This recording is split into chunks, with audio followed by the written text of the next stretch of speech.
Hello everyone, and I am here to help you. Today I know you use this video to fall asleep, so before that, like the video and subscribe to the channel. Also, where are you from and what time are you watching now? Get comfortable and relax. I can still remember the stifling silence of that night, the kind that settles too thickly in the air like a damp blanket. You can't shrug off the house we rented for our business trip. Loomed in the darkness, old shutters creaking in an almost rhythmic pattern. No wind touched the tall trees outside. Yet somehow they seemed to sway as if caught in a silent storm. The porch light flickered, casting jittery shadows that danced across the warped wooden planks. Even before I set foot inside, something felt wrong, like the entire place was holding its breath, waiting to exhale the moment we let our guard down. I had arrived in this small town earlier that afternoon alongside my colleague who traveled with me as part of our job. We were both commercial representatives, and our work often took us to remote places where we would stay in whatever accommodation was cheap and available. This time we had booked a modest house that stood on the edge of a winding country road. It was far from the main square, which meant the streets were emptier and darker than anything I was used to. The first impression of the house was not entirely unpleasant. It was quaint in a worn-out way, with a wooden exterior that showed signs of age but still possessed a certain rustic charm. There was no immediate indication of the unsettling night to come, but I remember feeling a faint unease in my stomach when I walked in. The interior smelled faintly of stale air, as though no one had lived there for quite some time. The floors creaked with every step, and the walls seemed almost too bare, with just a few outdated pictures and a mirror in the hallway. My colleague claimed the smaller bedroom near the front window, while I took the slightly larger one in the back. We had spent a long day on the road and were looking forward to resting before meeting our client in the morning. Before turning in, we decided to make a quick run to a local grocery store a few blocks away to grab a few snacks and drinks. It was during that brief outing that something began to shift. The grocery store was nearly empty. A handful of flickering fluorescent lights illuminated the aisles, but the rest remained oddly dim, as if half the bulbs had burned out long ago. My colleague and I walked through the aisles, noting how limited the stock was. It felt almost apocalyptic. Seeing so many barren shelves still, we picked out some bags of chips, a few sodas, and some bottled water. I tried to shrug off the strange vibe I got from the store, attributing it to the late hour and my own fatigue. It never occurred to me that someone else might be watching us. When we returned to the house, we set our groceries on the kitchen table. A single overhead light cast an anemic glow, barely reaching the corners of the room. The countertops were a tired shade of yellow, and the cabinets hung slightly, askew, revealing chipped paint and tarnished handles. My colleague suggested we get some rest to be fresh for the next day. I nodded in agreement, feeling a sense of relief at the idea of lying down, but that relief would be short-lived soon after we separated into our respective rooms. I felt a subtle vibration in my pocket. Checking my phone, I saw a text message from an unknown number. The content made my heart skip a beat. It mentioned the brand of chips I had just purchased, followed by a detail about the flavor my colleague preferred. At first, I thought it had to be someone from our circle of work contacts playing a prank, maybe a coworker who had seen us on the road and wanted to mess with us. But my chest tightened because I hadn't mentioned that specific snack to anyone. My colleague and I had only been in that store for 5 minutes, speaking quietly about which chips we liked, trying to calm down. I walked to my colleague's door and tapped lightly. We spoke in hushed tones through the cracked doorway. Both of us puzzled, he told me to ignore it, that it might be a random scam message. He half-jokingly said there must be coincidences sometimes, especially in small towns where local numbers got recycled. Despite his attempt to sound dismissive, I could hear the unease in his voice. We agreed to keep our phones on silent and call it a night. I went back to my room. The bed was lumpy and covered in old-fashioned sheets that gave off a faint scent of mothballs. I found myself lying awake, tension coiling in my stomach. It was impossible to shake off the feeling that someone somewhere had been watching us in that grocery store, or maybe even before that. My phone vibrated again this time. The message described how I was pacing around my room looking nervous. My pulse hammered as I read the words. I stared at the corners of the ceiling, searching for any hidden cameras, any sign of tampering. Nothing my colleague mentioned. My intention was to do only a couple of exercises and leave. After finishing the last set of bicep curls, I inched toward the corridor where the water fountain was located. Although I felt reluctant, my thirst was overpowering. The fountain's trickle sounded unnaturally loud, a soft metallic gurgle that echoed down the hallway as I took a sip. That same Portuguese phrase reverberated in my mind. My heart thumped so hard I felt a tremor in my ribs. The men's locker room door was open just a crack, but the darkness beyond felt like a living, breathing thing. I experienced a strange magnetism pulling me there, but I resisted. I turned away, refusing to let my curiosity lure me inside the entire time. I had the uncanny feeling that someone or something was behind that door, quietly urging me to come, and a wave of revulsion passed over me, and I left without even returning my towel to the rack. My only intention was escape, no matter how cowardly I felt now whenever I passed by the gym late at night. I can't bring myself to go in. Even seeing those lights glowing in the glass front triggers a tightness in my chest. I keep remembering the subtle shift in the air, the scratching static in the speakers, and that formless shadow I nearly walked into. Worst of all, I recall the voice that sounded both near and distant. Pawant on the memory is enough to send chills drilling into my spine, and I have no rational explanation that can soothe the dread it planted in my mind. Sometimes I ask myself if I was singled out or if others have heard it too. Since it all happened, I haven't spoken about it much, and the gym staff never bring up anything unusual. It's almost like there's a silent agreement to ignore the eerie atmosphere that descends at night, or maybe no one else has experienced the same level of horror.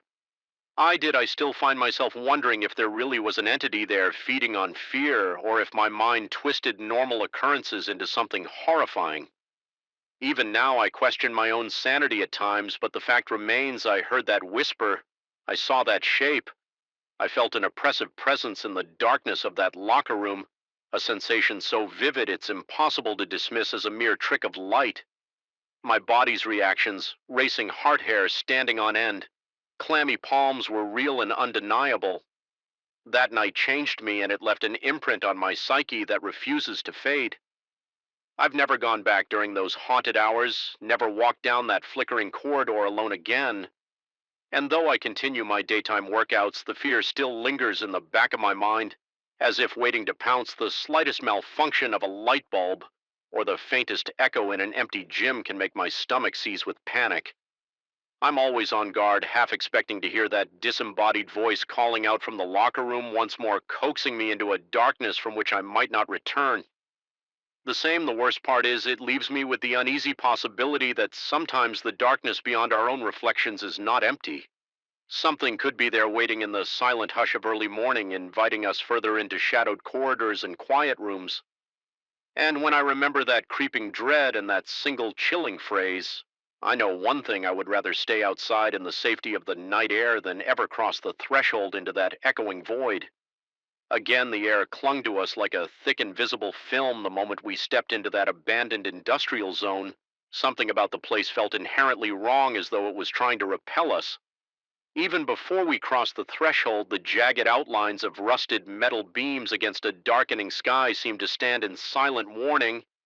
Yet my friends and I couldn't resist the pull of our own curiosity. We believed naively that we would explore, get a little thrill, and then leave no harm done. None of us realized how deeply the heavy atmosphere and sour stench would burrow into our minds. I remember the road leading to the industrial park was cracked and pitted, flanked by fields of tall, dry grass that rattled in the breeze. An old chain-link fence with more holes than intact mesh was the only barrier between civilization and that decaying wasteland. We'd heard rumors that chemicals had once been processed there, but nobody bothered to confirm. We just wanted an adventure. So we found a gap in the fence, slipped through, and navigated the deserted lot until we arrived at a massive corrugated metal building looming in the gloom. From the outside, the warehouse was colossal, its roof sagging in places and large doors left hanging crooked on rusted hinges when we pushed one of those doors open. It scraped along the concrete floor in a slow, tortured groan. The noise made my spine tingle. I recall stepping inside, first shining my small flashlight across the interior. The beam illuminated dust motes swirling in the stale air. The place smelled foul, stale, sour, almost like old milk that had turned, but also chemical in a way that made my eyes water. My throat felt scratchy. I wanted to cough, but somehow I held it in. I tried to brush off the creeping dread as I waited for the others to follow. Dan, who usually cracked a joke to lighten the mood, seemed uncharacteristically quiet. I heard him mumble something about how this might not be as fun as we'd thought. He wanted to keep going, though. So we continued. The inside of the warehouse was lined with defunct conveyor belts, metal tables, and enormous vats that once must have held industrial fluids overhead. Fluorescent lights dangled from bent fixtures. They no longer worked, of course, but I kept glancing up, half expecting them to flicker to life. Instead, we had only our flashlights and the occasional faint glow from the holes in the roof. I couldn't shake the feeling that the shadows under the machinery were deeper than they should be. It was as though they were absorbing the light instead of reflecting it. Each time my flashlight beam passed over a dark corner, I felt a gentle tug of apprehension. My heart thudded in my chest, and my palms grew damp around the handle of the flashlight. Every small sound, metal creaking, a single droplet of water hitting the floor, echoed painfully in my ears. My breathing sped up, and I tried to keep it quiet so I could listen for anything else that might lurk in the darkness. We fanned out, each of us drawn to different areas at one point. I ran my hand along a section of rusted piping. The metal flaked away at my touch, leaving orange-brown residue on my fingers. I wiped it off on my jeans, but I couldn't get rid of the gritty sensation, as if the rust clung to my skin. The sour smell intensified as I moved closer to the center of the warehouse, where a massive machine stood silent and forbidding. It was covered in cracked paint with what looked like tangled hoses. Sprouting from its sides, the floor around it was stained with something dark and oily. In my mind, I told myself it was just old chemicals, but my stomach churned with a nameless dread. I felt a presence then, as if someone was standing just behind me. My neck hair bristled, my heart hammered, and a bead of cold sweat trickled down my temple. I spun around, shining my flashlight in a wide arc. Nobody was there, only a cluster of upright tanks and conveyor belts that stretched off into the gloom. I let out a shaky breath, telling myself I was being foolish, but that feeling lingered, as though I had intruded on something's territory and had watched me from just beyond the edge of my vision. A few yards away, one of my friends was fiddling with some levers on a broken control panel. He mentioned in a low mutter that these must have operated the conveyor belts. The rest of us gathered around the machine. We exchanged looks that said we should probably move on. Some unspoken tension passed among us. I wondered if they felt that same pressure in the air, that quiet insistence that we didn't belong. We headed deeper into the building, stepping over piles of debris, broken crates, fragments of scrap metal, and torn industrial tarps. The further we went, the heavier the atmosphere became. It felt harder to breathe, as though my lungs were straining against a weight pressing on my chest.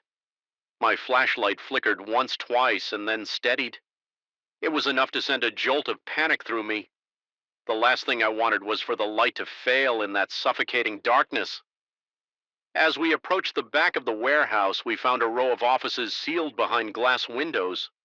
The windows were so grimy that it was impossible to see inside without wiping the sludge away. I hesitated, but eventually used my sleeve to create a streaky portal into the gloom. The beam of my flashlight revealed a cramped room filled with file cabinets and a few desks. All in disarray, chairs were knocked over drawers, yanked open documents scattered across the floor. The sour smell grew even more potent near this office section. My eyes watered and my stomach twisted. It was as if something had leaked out of the walls and infected the air. I noticed a movement from the corner of my eye, a quick flicker of shadow across the other side of the glass. My breath caught in my throat. My pulse slammed in my ears. I jerked my flashlight toward the spot, but there was nothing. Just the ghostly reflection of our group in the grimy glass, looking far more nervous than we had upon arrival. I tried to tell myself it was just a trick of the light, yet I couldn't shake the crawling feeling on the back of my neck. We left the offices behind, deciding it was time to circle around and head for the exit. We hadn't been inside for more than 30 minutes, but it felt like hours. My mouth was so dry I had to swallow repeatedly to keep from gagging. Another friend mentioned in a tense whisper that the smell was getting worse instead of dissipating. He wondered if there might be chemical spills deeper in the building. Someone else suggested we leave right then, but curiosity still battled with our unease. We pressed on, hoping that taking a complete loop around would feel less like we'd run away in fear. With every step, the sense of being watched multiplied. The enormous machines, silent and immovable, seemed to loom larger, as if alive in their own menacing way. The shadows, thick and almost tangible, seemed to pulse with an unseen energy. My breathing grew ragged and every muscle in my body felt tense. Each breath carried that acrid tang, burning my nostrils and coating the back of my throat. The corridor we entered next was lined on both sides by tall racks that once held equipment or spare parts. Now most of them lay toppled, their shelves empty or strewn with debris. My flashlight revealed twisted shapes that looked like they had melted, congealed into lumps that defied easy explanation. A sense of dread settled in my stomach, cold and relentless. Was this the result of some chemical reaction or something else entirely? As we neared the exit, one of us suggested we regroup and calmly walk the rest of the way without splitting up. We formed a tight cluster, flashlights overlapping to create a larger circle of illumination. The beams of light jittered along the walls and ceiling, revealing streaks of rust and filth that almost looked like spreading veins each time we passed another piece of decrepit machinery. I strained my hearing for any sign of movement behind us. The silence became loud, pressing against my eardrums until I wished for even the smallest, most innocuous noise to break the tension. But the only sound I could detect was my own panicked breathing.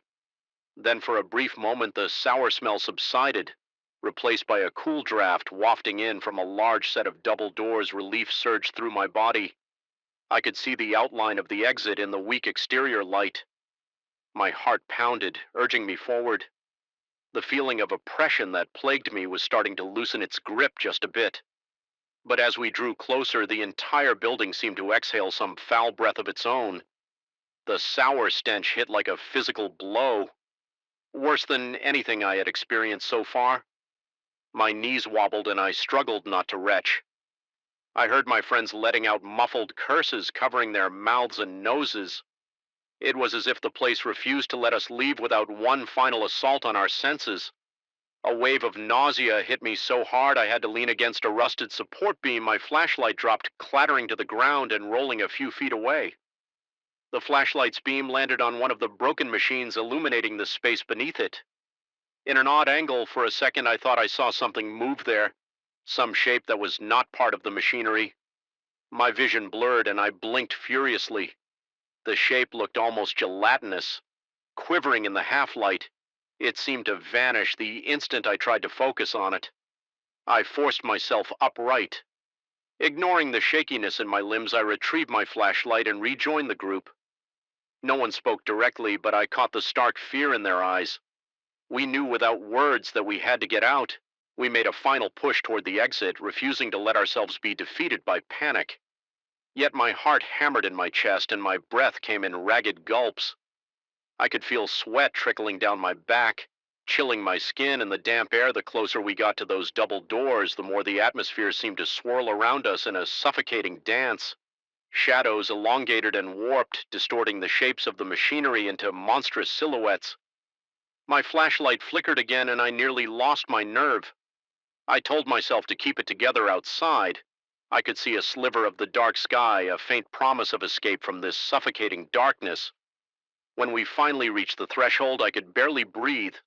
My lungs felt seared by the chemical stench, my nerves frayed by the constant sense of pursuit from those silent shadows. Stepping over the doorway felt like crossing from one reality into another. The night air was cold, but it was a blessing compared to what we had just endured inside. I tasted freedom in that first gulp of cleaner air, even though the sour odor clung to my clothes and hair. Yet even outside, I felt no true relief. The warehouse loomed behind us, its jagged outline framed by the moonlight. My heart was still pounding and a cold sweat covered my forehead. I found myself turning around, shining my flashlight back at the open door for a moment. I thought I saw a faint movement within, as though something receded deeper into the darkness. It left me with a spine-tingling certainty that the place housed a presence far beyond our comprehension. One of my friends remarked that it was time to head home. Another added, we should never return. There was an undercurrent of mutual agreement in the group.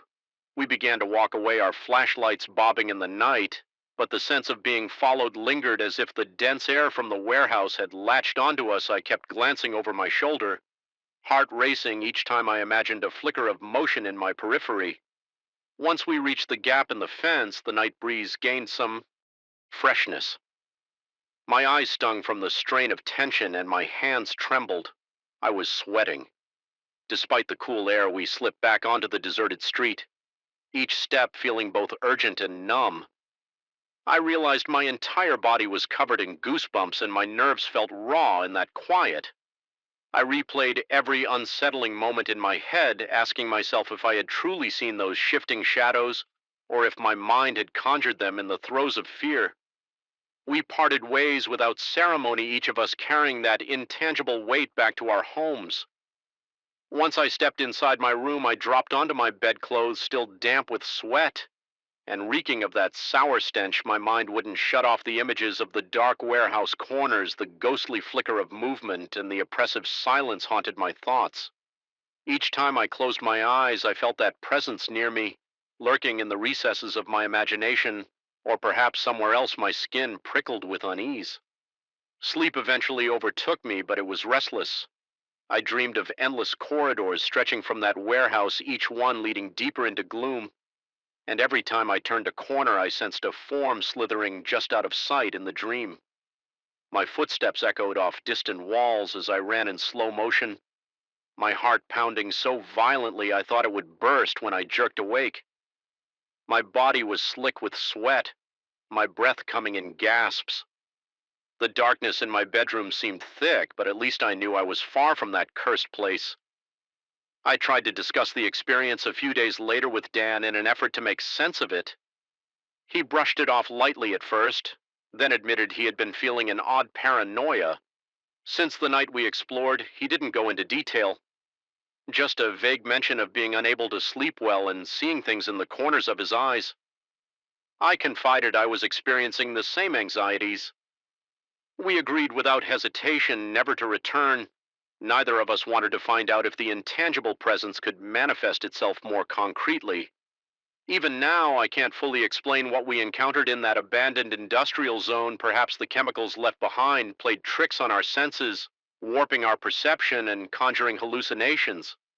Or maybe there was something else, some force that had claimed the warehouse as its domain, feeding on the fear and curiosity of unwary visitors.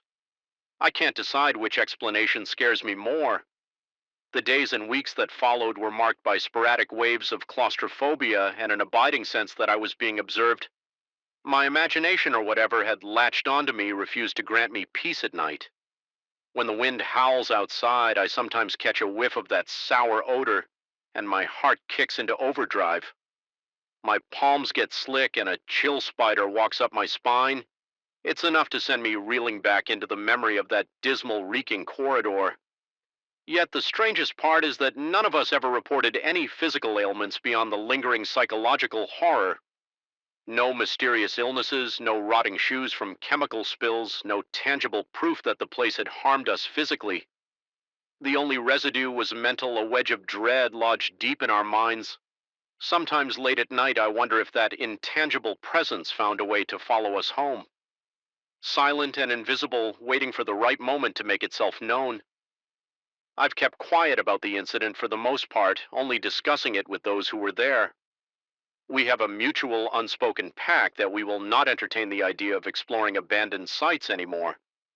Not because we fear broken floors or tetanus-laden nails, but because there are places in the world where the veil is thin, where something beyond reason or science might lurk. I'm not the same person I was before that night. My nerves are more afraid. My sense of security always under question. I don't look at shadows in the same way. Even the simplest shapes cast on walls can set my pulse racing if I'm not careful. And whenever I catch that sour tang in the air, even if it's just a passing whiff from some distant chemical, I find my thoughts dragged back to the towering rusted machines and those unseen eyes in the darkness. The memory sends shivers through my body, reminding me how utterly powerless I felt. In the end, I suppose I'm grateful we managed to leave that warehouse physically unscathed, but the mental scars remain etched into the corners of my subconscious. Sometimes in the late hours of the night, I question whether the worst terror is the one that never fully reveals itself, that stays hidden just out of sight. Drifting on stale air and waiting the unknown can make any shadow ominous, any unexplained noise a threat, and any foul stench a silent promise of something far more disturbing lying in wait. I've kept this story to myself long enough that it feels like a permanent secret whispering incessantly in my ear whenever I let my guard down, and though I try to rationalize it, chemicals.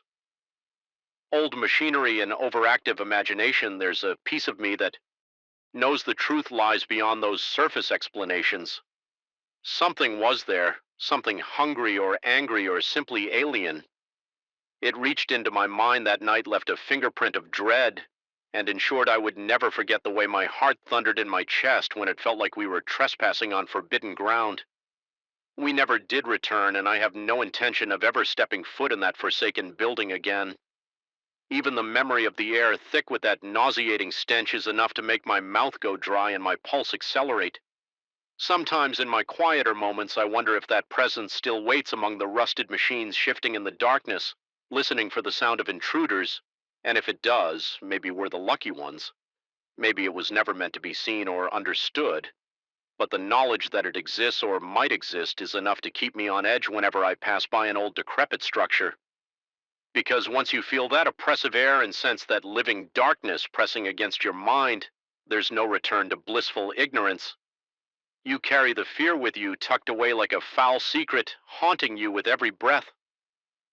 I first sensed something was wrong on the day I walked into that narrow, dimly lit hallway. The stale air clung to my skin, and an inexplicable chill ran down my spine the moment I turned the key in the apartment door. Something about the building's silence felt unnatural, more like a hush forced upon it than a peaceful quiet. Even before I noticed the flickering lights or heard the echo of mysterious footsteps, I felt as though I was trespassing in a place that resisted my presence. It was an old construction in the heart of the city, with high ceilings and long corridors that played tricks on the eyes. At night, the shadows cast by the single overhead light seemed to stretch unnaturally against the walls as though they had a life of their own. I had moved there for convenience. The centralized location was perfect for my work routine, and the rent surprisingly affordable. On my first walk through the place looked normal enough. Sure, the paint was peeling in a few spots. The wooden floors creaked, and there was a musty smell that lingered, but I chalked it up to the building's age. I remember feeling oddly defensive about my choice-telling friends whenever they asked that I found the apartment charming and full of character. Looking back, I wonder if I was in denial or just under the apartment's spell when I started noticing the hallway lights flickering. I assumed it was a simple electrical issue. The quarter light would blink erratically, a frantic strobe that made the walls appear to ripple. I replaced the bulbs with brand new ones, certain that would solve the problem. It didn't. Even the new bulbs would flicker, then sometimes go out entirely. At first, I convinced myself it was a matter of faulty wiring. After all, the apartment was old, probably never fully renovated, but then the overhead light in the living room began doing the same thing. I'd be sitting on the couch after a long day at work, reading a book or scrolling through my phone, and it would blink once, twice, then extinguish just when I stood up to check. It would flare back to life again. My heart rate would spike each time this happened. A subtle panic would tighten my chest, and I'd find myself breathing faster. I tried to be rational. Maybe the wiring was loose or the circuit was overloaded by the outdated fixtures, yet a part of me felt something else was behind it. Something that teased me with tiny unsettling hints that I couldn't ignore. A few weeks passed and I began hearing sounds at night. They were faint at first, like a floorboard squeaking in another room or a door hinge shuddering in a far corner. I'd jerk awake to a subtle creaking noise, my heartbeat hammering in my ears. Often I'd lie in bed forcing myself to remain still, Listening intently, my apartment was on the third floor, so it wasn't likely to be a stray cat on the balcony or street noises drifting through the windows. Sometimes it sounded like footsteps, as if someone was pacing in the living room. The measured, deliberate rhythm of those steps sent ice into my veins on more than one occasion. I mustered the courage to get out of bed to check the living room. My legs trembled so much it felt like I was wading through water. My palms turned clammy and my breath grew ragged. Each step I took seemed to reverberate inside my skull. When I finally flicked on the hallway light switch and prayed it would actually stay on, there was never anyone there, but something else caught my attention. The corridor light, the same one that had refused to stay lit before, would be on already. It made no sense. I was certain I always switched it off before bed. But there it was, shining in that eerie, flickering way, convinced I was losing my mind. I brought in an electrician. He walked around the apartment, performed the usual checks, and assured me there was nothing wrong with the wiring. I remember him shrugging with a baffled expression as he said something about everything being up to code. His confusion did nothing to alleviate my own. After he left, the flickering continued and the footsteps grew louder. Some nights I'd swear I felt the floor vibrate slightly, like heavy boots pressing down just outside my bedroom door. Sleep became almost impossible. I would lie awake, every muscle in my body so tense that my neck would ache for hours. My heartbeat throbbed in my ears too fast, like a drum beat signaling that something terrible hovered in the darkness. My mind would play tricks on me. Was the door handle turning on its own? Did I just hear a whisper, or was that the wind? Outside, the tension built until my hands began to shake. Whenever the lights blinked one night, I thought I caught a glimpse of a shape, just a fleeting shadow darting across the end of the hallway. My chest tightened with such force that I could barely draw breath. I wasn't sure if it was real or my imagination. All I knew was that every hair on my body stood on end and cold sweat ran down my back. Desperation led me to try sleeping with all the lights on. I thought that a fully lit apartment might banish the darkness, and with it whatever presence lurked there. The result was far from comforting. The perpetual glow cast harsh shadows on the walls, and I found myself startled by every flicker, every reflection in the mirrors or windows. My nerves were constantly on edge, like a wound-up spring. The faint hum of the light fixtures filled the silence, and my exhaustion deepened. It wasn't restful at all. I felt like a prisoner in my own space, eyes open wide, scanning the corners and ceilings for any sign of movement. I started dreading coming home the moment I stepped into the building's lobby. That heavy, suffocating feeling would return. I'd feel it in my chest. Like my lungs couldn't expand all the way. My pace would quicken as I marched up the winding staircase, each step echoing against the chipped walls. The corridor that led to my apartment seemed longer at night, its shadows and flickering lights creating a distorted tunnel effect. Sometimes I sensed the presence before I even reached my door, a prickle of awareness on the back of my neck, an unshakable certainty that something waited for me inside. By then, paranoia had sunk in. Deep, every noise from a neighbor's apartment made my pulse spike. I started scanning the small peephole in my door multiple times a night, expecting to catch someone or something lurking on the other side. Yet it was always just that empty hallway lit by the same flickering bulb. The persistent illusions of footsteps continued to haunt me. Sometimes I'd wake to a noise so loud I was sure I'd find my living room turned upside down. Racing out of bed, muscles twitching with adrenaline, I'd discover nothing out of place. Only that dread-laced corridor light burning when I knew I had shut it off. At one point I considered speaking to the building manager. However, the conversation never got very far. He was polite but dismissive, muttering that the building was old and odd. Noises were common. He said something about the pipes or the wooden beams settling. I didn't mention the footsteps specifically because I was afraid I'd sound unhinged. Part of me wondered if I was in fact going insane. The stress was wearing me down. My hands trembled. Even in daylight, my mouth felt chronically dry. I caught myself holding my breath in anticipation of the next flicker or noise. Eventually, I decided to do a thorough cleansing of the apartment. One weekend, I scrubbed the floors, wiped the windows, and cleared out the clutter, hoping to purge whatever dark energy I felt had settled there. Despite my best efforts, the atmosphere remained oppressive in the middle of the afternoon. When sunlight was streaming through the windows, I heard what sounded like a soft knock on the corridor wall. My heart lurched. The knock came again, 3 firm taps, then silence. I stood there holding my breath, waiting for something else to happen. Minutes passed in an agonizing hush, but no other sounds followed. By the time the sun set, the sense of foreboding returned with renewed intensity, as though annoyed by my attempt to chase it away with bleach and mops.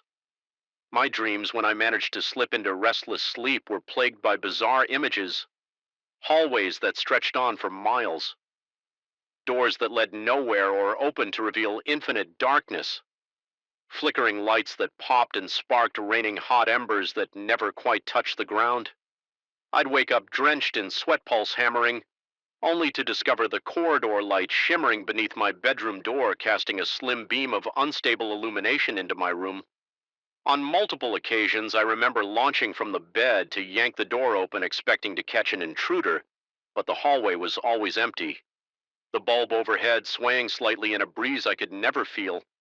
At times, I questioned my sanity. I wondered if my job stress had manifested into psychosomatic experiences. Maybe I was projecting my anxieties onto the apartment, but how could I explain the lights that insisted on turning themselves on, or the electrician's baffled expression when everything checked out?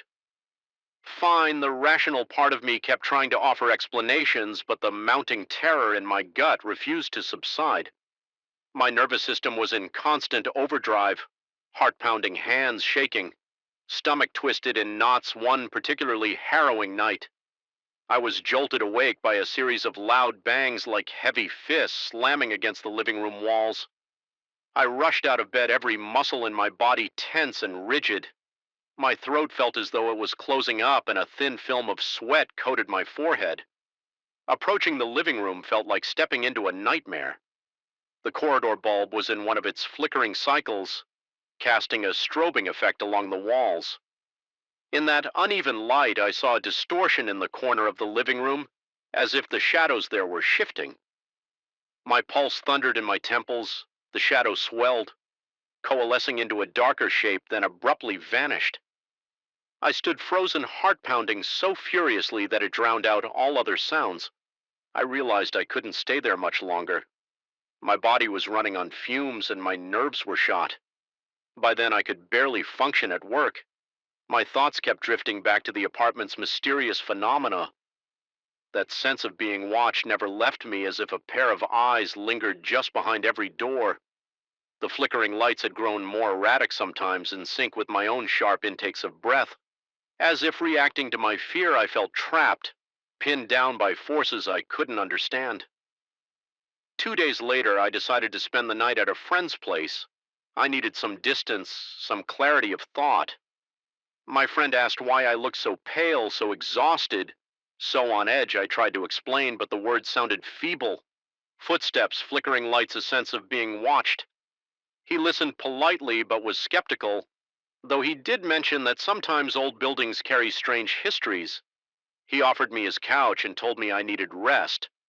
I was grateful for the reprieve for the first time in weeks. I managed to sleep without jolting awake in terror, yet even in a different location, I couldn't shake the feeling that something was attached to me during the night. I dreamt of that corridor with its flickering bulb and peeling wallpaper. I dreamt of the door to my apartment opening on its own, revealing nothing but blackness inside. I woke in a cold sweat, my heart hammering when morning came. I felt no better. Reluctantly, I returned to the apartment the following afternoon. I told myself I had to face it or I would never live in peace. The hallway was oddly quiet as I walked in. The corridor bulb for once was steady. No flickering. The living room lamp too seemed normal. My tension peaked because the calm felt unnatural, like the hush before a thunderstorm. I spent the afternoon packing up a few essentials, deciding I would stay at my friend's place again for at least another night or two when evening fell. I turned on the lights for a brief moment. Everything remained still. My heartbeat gradually slowed and I exhaled a shaky breath. Then, as if on cue, the corridor bulb began to pulsate again. The living room lamp followed suit, dimming and flaring back up. I stepped into the hallway trying to steady my trembling limbs. My throat felt raw and tight, and my mouth turned bone dry. That was when I felt a rush of cold air sweep through the corridor. The overhead light flickered more intensely, casting the walls in a rapid succession of bright and dark. My pulse raced, and a faint buzzing filled my ears like static on an old television. In that throbbing glow, I glimpsed something move at the far end of the hallway, a swirl of shadow that formed the vague outline of a person my lungs seized. I wanted to run, but my legs felt anchored to the floor. Despite my fear, I forced myself to take a single step closer. The figure appeared to shift, dissolving into the wall before emerging again further down near the living room door. My heart pounded so brutally I thought I might pass out.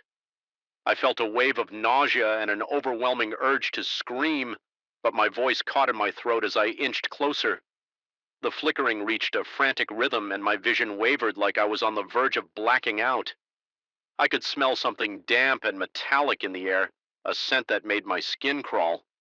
Something in me snapped. A primal surge of adrenaline jolted my limbs into motion. I lunged for the front door, heart slamming in my chest. Breath coming in ragged gasps, I didn't dare look back, convinced I'd see that thing looming behind me if I did. My hand fumbled with the lock sweat, making it hard to grip the metal. The corridor bulb popped, plunging the hallway into darkness for a heartbeat before sputtering back on in a shower of sparks. Finally, the door swung open and I stumbled into the building's main hallway, nearly colliding with the opposite wall. I don't think I ever felt such overwhelming relief and lingering dread simultaneously. I stood there hunched over, hands on my knees, gasping for air. I could feel my entire body shaking from my shoulders down to my calves. If anyone had stepped out of their apartment at that moment, they would have found me drenched in sweat, eyes wide with terror, looking like I had stared into the depths of something unfathomable.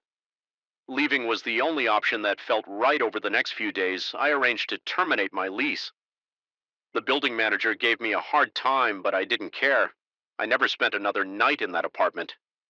Instead, I moved into a modest place across town, more expensive, smaller, and far less convenient.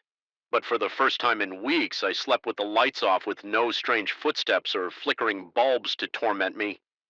Even now, late at night, the memory of that flickering corridor light can make my pulse quicken.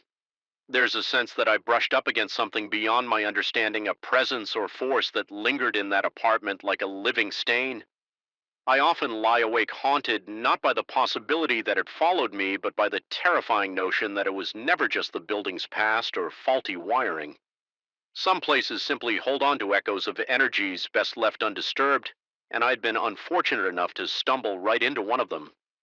I avoided that block in the city center for a long time.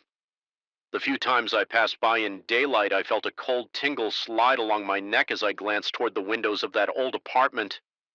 Even from a distance, I half expected to see a flicker of light behind the glass, and each time my heart would stutter in my chest, reminding me of what I left behind, and of the darkness that no amount of modern electricity could ever fully chase away.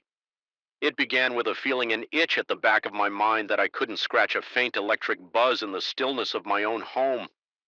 The basement had always been an afterthought, a dull space for spare tools and old boxes, somewhere to stash what didn't fit upstairs. But now, every time I walk by the closed door leading down those old wooden steps, something clenches inside my chest. I feel my heart flutter, my breath catch in my throat. The very air around me seems charged, as if the house itself is bracing for something to happen. I never used to feel that way about my own home. It's supposed to be a place of safety, of quiet nights and comfortable evenings. Yet here I stand, gripped by a silent, unrelenting sense of unease. I remember how it started, though. I can't pinpoint the exact moment the shift began. Before, I used to joke around that there might be some hidden presence in the basement. Whenever I needed to grab a hammer or rummage through old boxes, I would stand at the top of the stairs with a sarcastic grin and say something like, "I dared whatever lived down there to show itself." It was a tease, a lighthearted poke at all the ghost stories I'd heard. Growing up, I never believed there could be anything real lurking in the shadows of that cramped concrete space. It was just me, my tools, and piles of dusty junk. Then came the night that changed everything. I was organizing shelves in the far corner of the basement, trying to make sense of decades worth of clutter. The single overhead bulb cast a weak glow that barely reached the walls. I remember how the darkness pressed at the edges of the light, how it felt like it was eagerly waiting for any slip in my attention. For a time, nothing unusual happened. I moved boxes around, coughed at the clouds of dust swirling in the stale air, checked my phone for the time the place smelled of damp concrete and rusting metal. My breath sounded unnaturally loud down there, echoing in the gloom. At some point, I felt the concrete floor under my boots vibrating so faintly I doubted my senses. It was like a tiny tremor, as if something massive had shifted far below my arms, broke out in goosebumps, and I felt a sudden chill that made my stomach lurch. I tried to shrug it off, telling myself it must have been a passing truck or a random quake, although I couldn't recall the last time I'd felt so much as a tremor in this region. My mind fumbled for logical explanations, but no matter how I tried to justify it, a trickle of dread had already begun creeping into my thoughts as I continued to sort through a box of old wrenches. The metal shelves along the wall gave a gentle, unmistakable rattle. Nothing dramatic, just a slight, almost polite shaking of the brackets. Yet it felt deliberate, as if someone or something was testing my reaction. I froze, every muscle going rigid. My pulse throbbed in my ears, and the dryness in my mouth made me gulp. My eyes darted around the basement from corner to corner, seeking any movement. In the dark, the overhead light flickered and my breath got shallow. Moments later, a small ring of metal keys, which I had hung on a hook, slipped to the floor with a sharp clang. The sudden noise made my heart lurch into my throat. It was such a simple event, keys falling, but in the charged atmosphere of that basement, it felt like the final straw.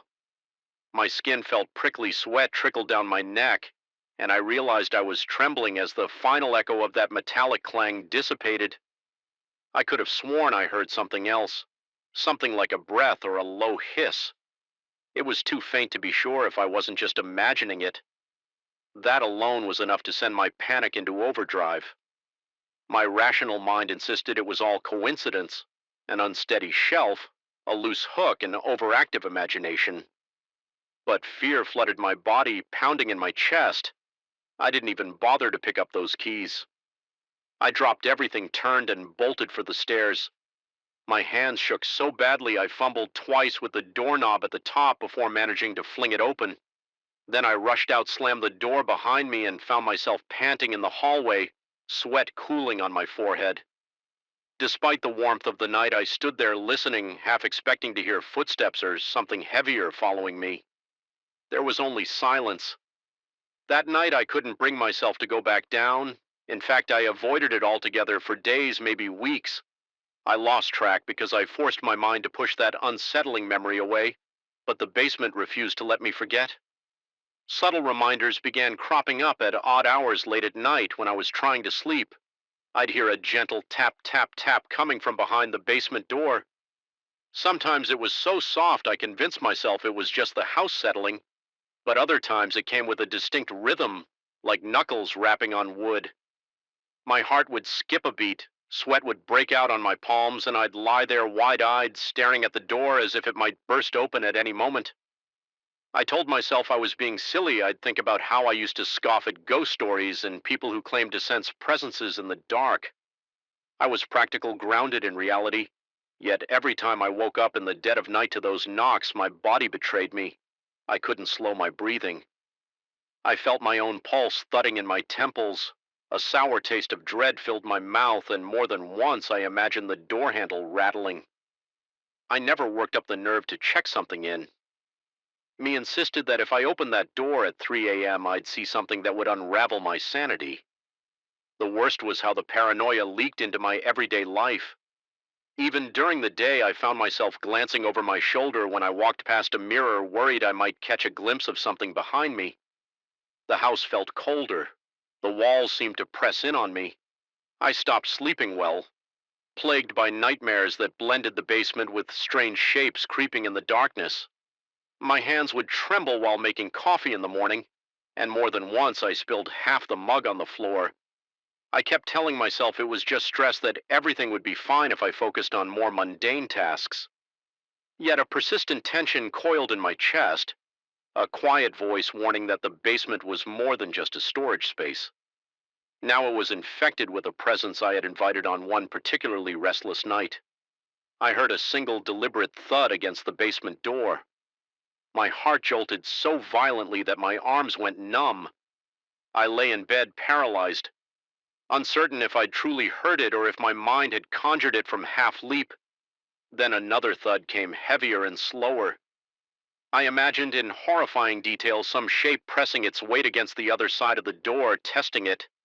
My scalp prickled and I fought the urge to get up, to bolt outside, to do anything but remain there.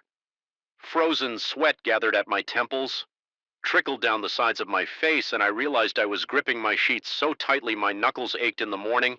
I tried to muster the courage to at least check the basement door for any signs of damage. My heartbeat refused to settle and my mouth was desert dry. I stood at the threshold, hand hovering near the door knob, expecting it to jolt under my fingers. The door looked the same, no scratches or dents, but when I finally opened it, I noticed a stale odor drifting up, more pungent than before. It was a combination of damp concrete rust and something else, a musty, almost earthy smell that made my stomach churn. The darkness stretched below and the bottom of the stairs was consumed by shadow. Even with the overhead light switched on, the gloom felt thicker, as if the basement swallowed most of the illumination before it reached the floor. I couldn't bring myself to go any farther than the first step. My entire body tensed with each breath and my knees felt weak. I closed the door again, promising myself that I'd only go down there once I felt braver, though I suspected that moment might never come. Still, life had to go on, at least on the surface. I tried to keep up with work and daily errands. I avoided mentioning the situation to anyone, though a colleague asked once if I was feeling okay. Noticing the dark circles under my eyes, I mumbled an excuse about not sleeping well, about having too much on my mind. Inside, I felt the slow gnawing of fear that had become my constant companion.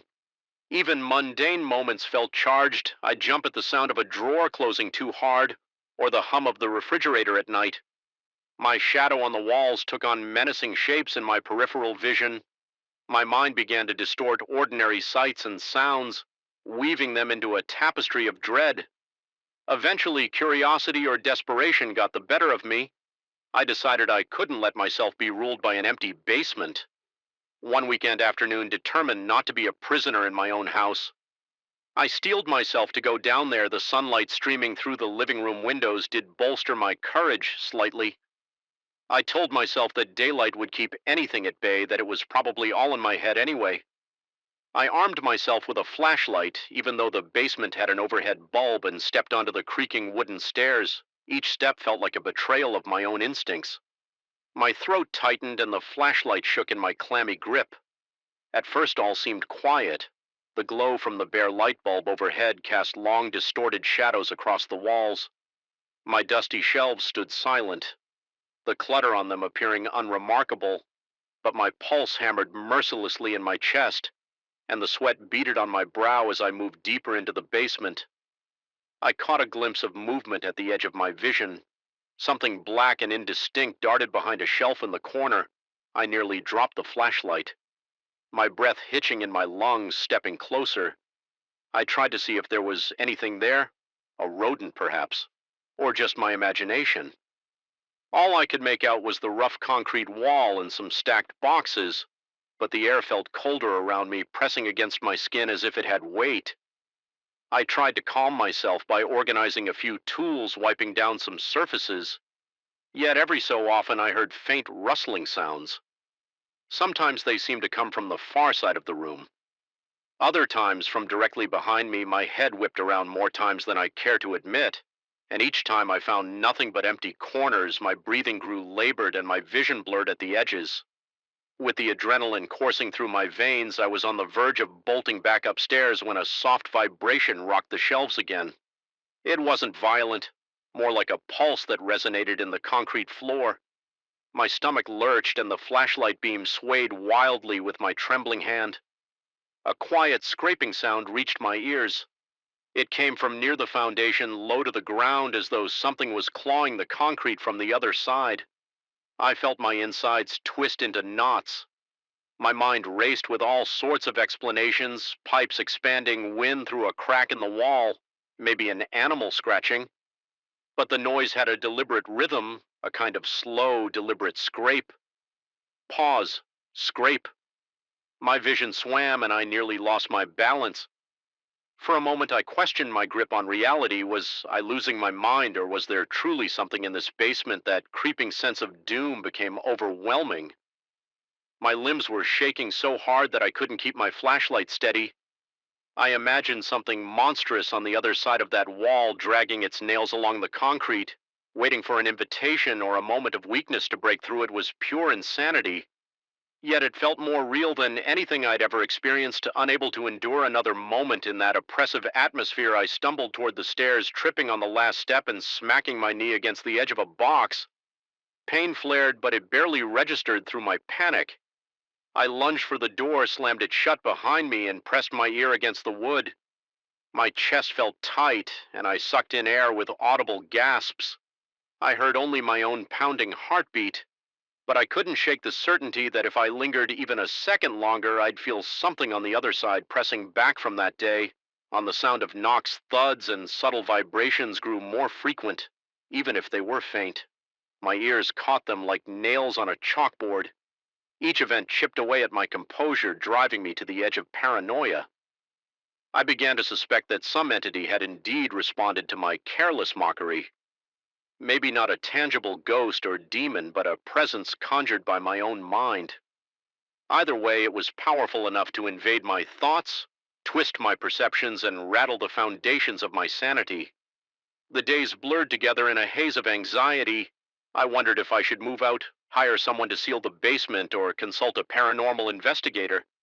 Though the idea of explaining all this to a stranger made my stomach knot with embarrassment. Meanwhile, the nights were the worst. I stayed in my bedroom, lights on, straining to hear even the smallest sound. My body was always tense, ready to flee at any sign of movement. Sometimes I thought about how ridiculous this was, letting a basement reduce me to such a fearful state, but the dread was no less real. Finally, I reached a breaking from the other side of the wall that something felt off in his room too. Though he didn't go into detail, I paced some more, unsure what to do next. Deciding it might be best to confront the messages directly, I typed a response to the unknown number, demanding to know who it was and why they were sending these invasive texts. My palms grew clammy and a chill passed through my spine. When my phone buzzed again, I hesitated before looking. The new message simply read that I shouldn't worry because everything was under control and I was better off staying wide awake at that moment. I became aware of the acute silence in the house. No sound came from the street, no hum of distant cars or passing motorcycles. Even the usual night insects seemed to have vanished. My throat felt dry and each breath took conscious effort. I wandered into the hallway, thinking I might step into the kitchen for a glass of water. The corridor was darker than before, as if the single light bulb overhead had dimmed. My footsteps resonated against the wooden floor, a hollow echo that made my skin prickle as I neared the kitchen. I noticed a faint movement from the corner of my eye. The curtains in the living room, which I had left open earlier, were fluttering softly.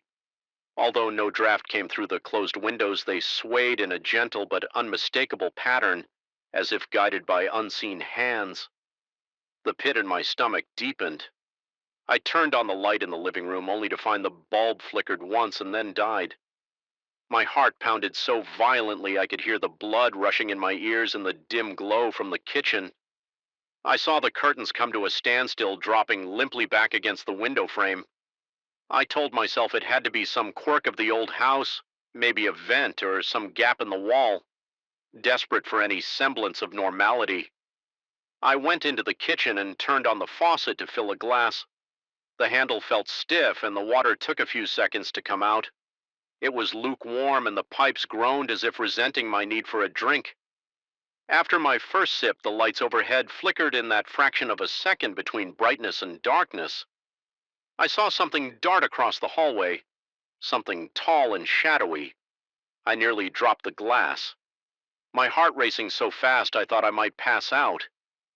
I told myself it was just my imagination, a flicker of light playing tricks on me. But I sensed a shift in the atmosphere as if the very air had grown heavier. The phone in my pocket vibrated again. My fingers trembled as I read another message that water won't help. You'll stay awake anyway. My chest constricted and cold sweat broke out across my forehead. My colleague was probably experiencing the same horror in his own room. Yet we had agreed not to panic each other against my better judgment. I crept back to my bedroom, shutting the door behind me and turning the lock with shaky hands. Time crawled at an agonizing pace. Every creak of the floorboard seemed amplified. Every shift of wind outside sounded like footsteps, and then there was the bathroom sink. At first, just a faint dripping, then a heavier flow as though someone had turned the faucet on full blast. My mind raced. Had my colleague gotten up? Was the faucet broken, yet I couldn't muster the courage to step out into that hallway again. At least not immediately. I stood against the bedroom door, pressing my ear to the wood. The rush of water continued, then it stopped abruptly. I felt a compulsion to check, if only to confirm that I wasn't losing my grip on reality. Forcing myself to turn the knob, I ventured into the corridor once more. My legs felt weak. I approached the bathroom doorway and found the light already on. The sink was still dripping droplets, plinking against the porcelain. Though the faucet had been closed, water continued to ooze out. Forming a small puddle around the drain, I caught a glimpse of my reflection in the mirror above the sink. My face was pale sweat beating on my temples, eyes wide with confusion and fear. Then my phone buzzed again, making my heart jerk. Another text checked the mirror more closely. Nausea swelled within me. I glanced up at my reflection, once again noticing how warped it looked. My features seemed subtly distorted, as though the mirror surface was not quite flat. I stepped closer and saw the overhead light flicker, bending my reflection in ways that defied normal physics. It could have been an optical illusion, a trick of old glass and failing electricity. But at that moment it felt like the mirror was alive, or at least possessed by something that thrived on my terror. A sudden rustling sound made me spin around. The hallway behind me was empty, but I felt certain something had been there just seconds before my legs shook and my breathing turned shallow. I retreated to my room, locking the door again and pressing my back against it. The messages kept coming, though I tried to ignore them. They described my every action, how I was standing, how my breath was ragged, even the way my hands kept shaking, however. Point late one night, I heard the unmistakable sound of the door to the basement rattling as if something was testing it. My body seized up, and for a moment I couldn't breathe. Then I forced myself to stand, adrenaline blazing in my veins. I grabbed a flashlight and approached that door again. My hand quivered on the knob, sweat gathering on my upper lip. My mouth was so dry I could barely swallow. The house was silent, but I felt the weight of whatever was behind that door pressing into my consciousness. I turned the knob. The door gave a slight creak. Goosebumps erupted across my arms. There was a pregnant hush, a static-like pressure filling the space around me for a heartbeat. I considered slamming it shut and never opening it again, but something in me needed resolution. I cracked the door open, just enough to let the flashlight beam pierce the darkness below. The stairs were empty, the overhead bulb swaying gently without any breeze. The sense of being watched nearly made me collapse, yet no shape, no face revealed itself. I realized I was muttering under my breath, half a prayer, half an apology, forever provoking whatever dwelled in the basement. My pulse thundered in my ears, and my hand shook so badly that the flashlight flickered up and down the stairs. I felt close to delirium, convinced that if I waited long enough, some horrifying figure would step into that narrow cone of light. But nothing did. My resolve faltered, and I slammed the door shut again, fighting the urge to scream. My lungs burned with frantic breaths, and I wondered if the floor might give out from under me with how violently my body shook standing there. Hard on the brink of bursting, I realized that this presence, whether real or in my head, was not going to vanish. It had latched onto my fear, grown stronger with my every tremor. I might never truly be rid of it. Even if I moved away, I suspected the haunting sensation would follow me, echoing in every silence, lurking in every shadow. My attempts to dismiss it had only tightened its grip on my psyche. I stayed up until dawn that night, listening to the house breathe around me, waiting for the next knock or scratch. None came. The stillness itself felt ominous, like the calm eye of a storm when the first rays of sun finally broke over the horizon. I had a single disturbing realization: the basement had become a mirror of my own fears, a place where my mind's darkest anxieties could take form by daring something unseen to appear. I had opened a door that might never fully close. I haven't slept well since every moment in this house feels charged with an electric tension, as though something awaits the next misstep. I haven't gone back into the basement. The door remains shut, though I can't ignore its presence. Sometimes I hear a slight rattle or a muted thump, and each time my heart leaps into my throat. I'm caught between confrontation and surrender, between rationality and sheer terror. The house is quiet now, but that quiet is not comforting. It's loaded with a promise that the worst is yet to show itself in the end. All I can do is endure. I don't know if I'll ever truly find peace here again. Whenever night falls, the dread creeps back cold and relentless. My heart pounds just from walking past that door.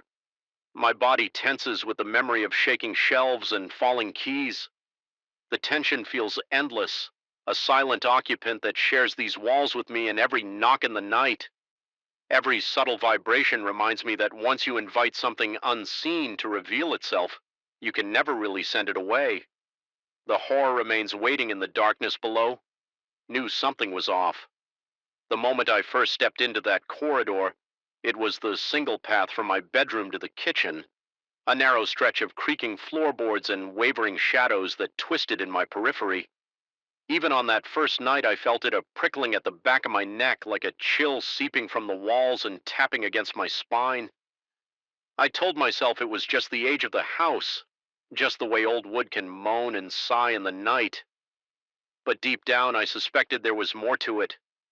Something unseen hovered in the corners, waiting for me to pass. My colleague Brian insisted we take this rental because it was spacious and had character. He liked the vintage wallpaper, the arched doorways, the sprawling backyard. I was less enthused, but the rent was cheap and it was close to work. The landlord had no tragic stories to share, no rumored hauntings or ghastly legends. He called it a stately heritage home and left it at that. Brian moved into the larger bedroom down the hall while I took the smaller one right beside that corridor. I quickly learned that the hallway itself was the biggest drawback. Every time I walked through, my pulse throbbed in my ears. My stomach clenched as if expecting a confrontation with something just beyond sight. It started subtly, barely noticeable at first. One evening I swore I heard a sigh in the darkness. Another time I heard what sounded like gentle footsteps. They were never loud enough to be sure I could always explain them away as the house settling, or perhaps Brian wandering around in the living room. But there was an underlying disquiet, a sense that the corridor itself was hungry for attention. The hair on my arm stood on end whenever I had to pass through, and my skin felt clammy, as if the atmosphere there were colder and thicker than anywhere else in the house. Brian didn't admit to feeling the same unease. He would shrug when I brought it up in a roundabout way, telling me everything was fine, that I needed to relax. I remember him saying in a casual tone that old houses always came with strange sounds and drafts. He also joked that maybe I had an overactive imagination privately. I wondered if I was just more sensitive or if I was genuinely losing my grip on reality. Even when I tried to brush off my concerns, the next trip down that corridor would reignite all my fears. My teeth would clench involuntarily, and the weight in my chest felt like a block of ice pressing against my ribs as weeks went on. The experiences intensified. It wasn't just the sounds anymore.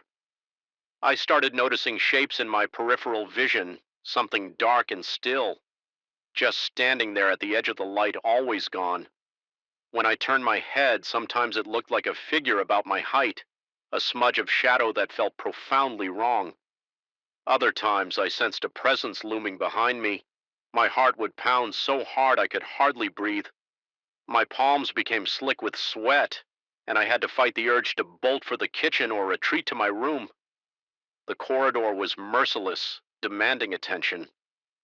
Even when I tried to ignore it one night after finishing a late shift, I returned to the house, exhausted, eager for a quick meal before collapsing into bed. Brian's door was closed, but a faint glow leaked from beneath it. He was likely still awake. The rest of the house was dark and silent, except for the incessant groaning of the old pipes. As I crossed the threshold into the corridor, I felt an immediate drop in temperature. My breath came out in short, tense puffs, each exhalation sharpening my senses to a razor's edge. There was a tremor in my arms as though my body was warning me to stay away, yet I forced myself to move forward. Halfway through the corridor, I heard a definitive step behind me, a single deliberate press of wood underfoot. I froze my pulse, throbbing in my temples. The entire corridor felt more confined, like the walls were leaning in slowly.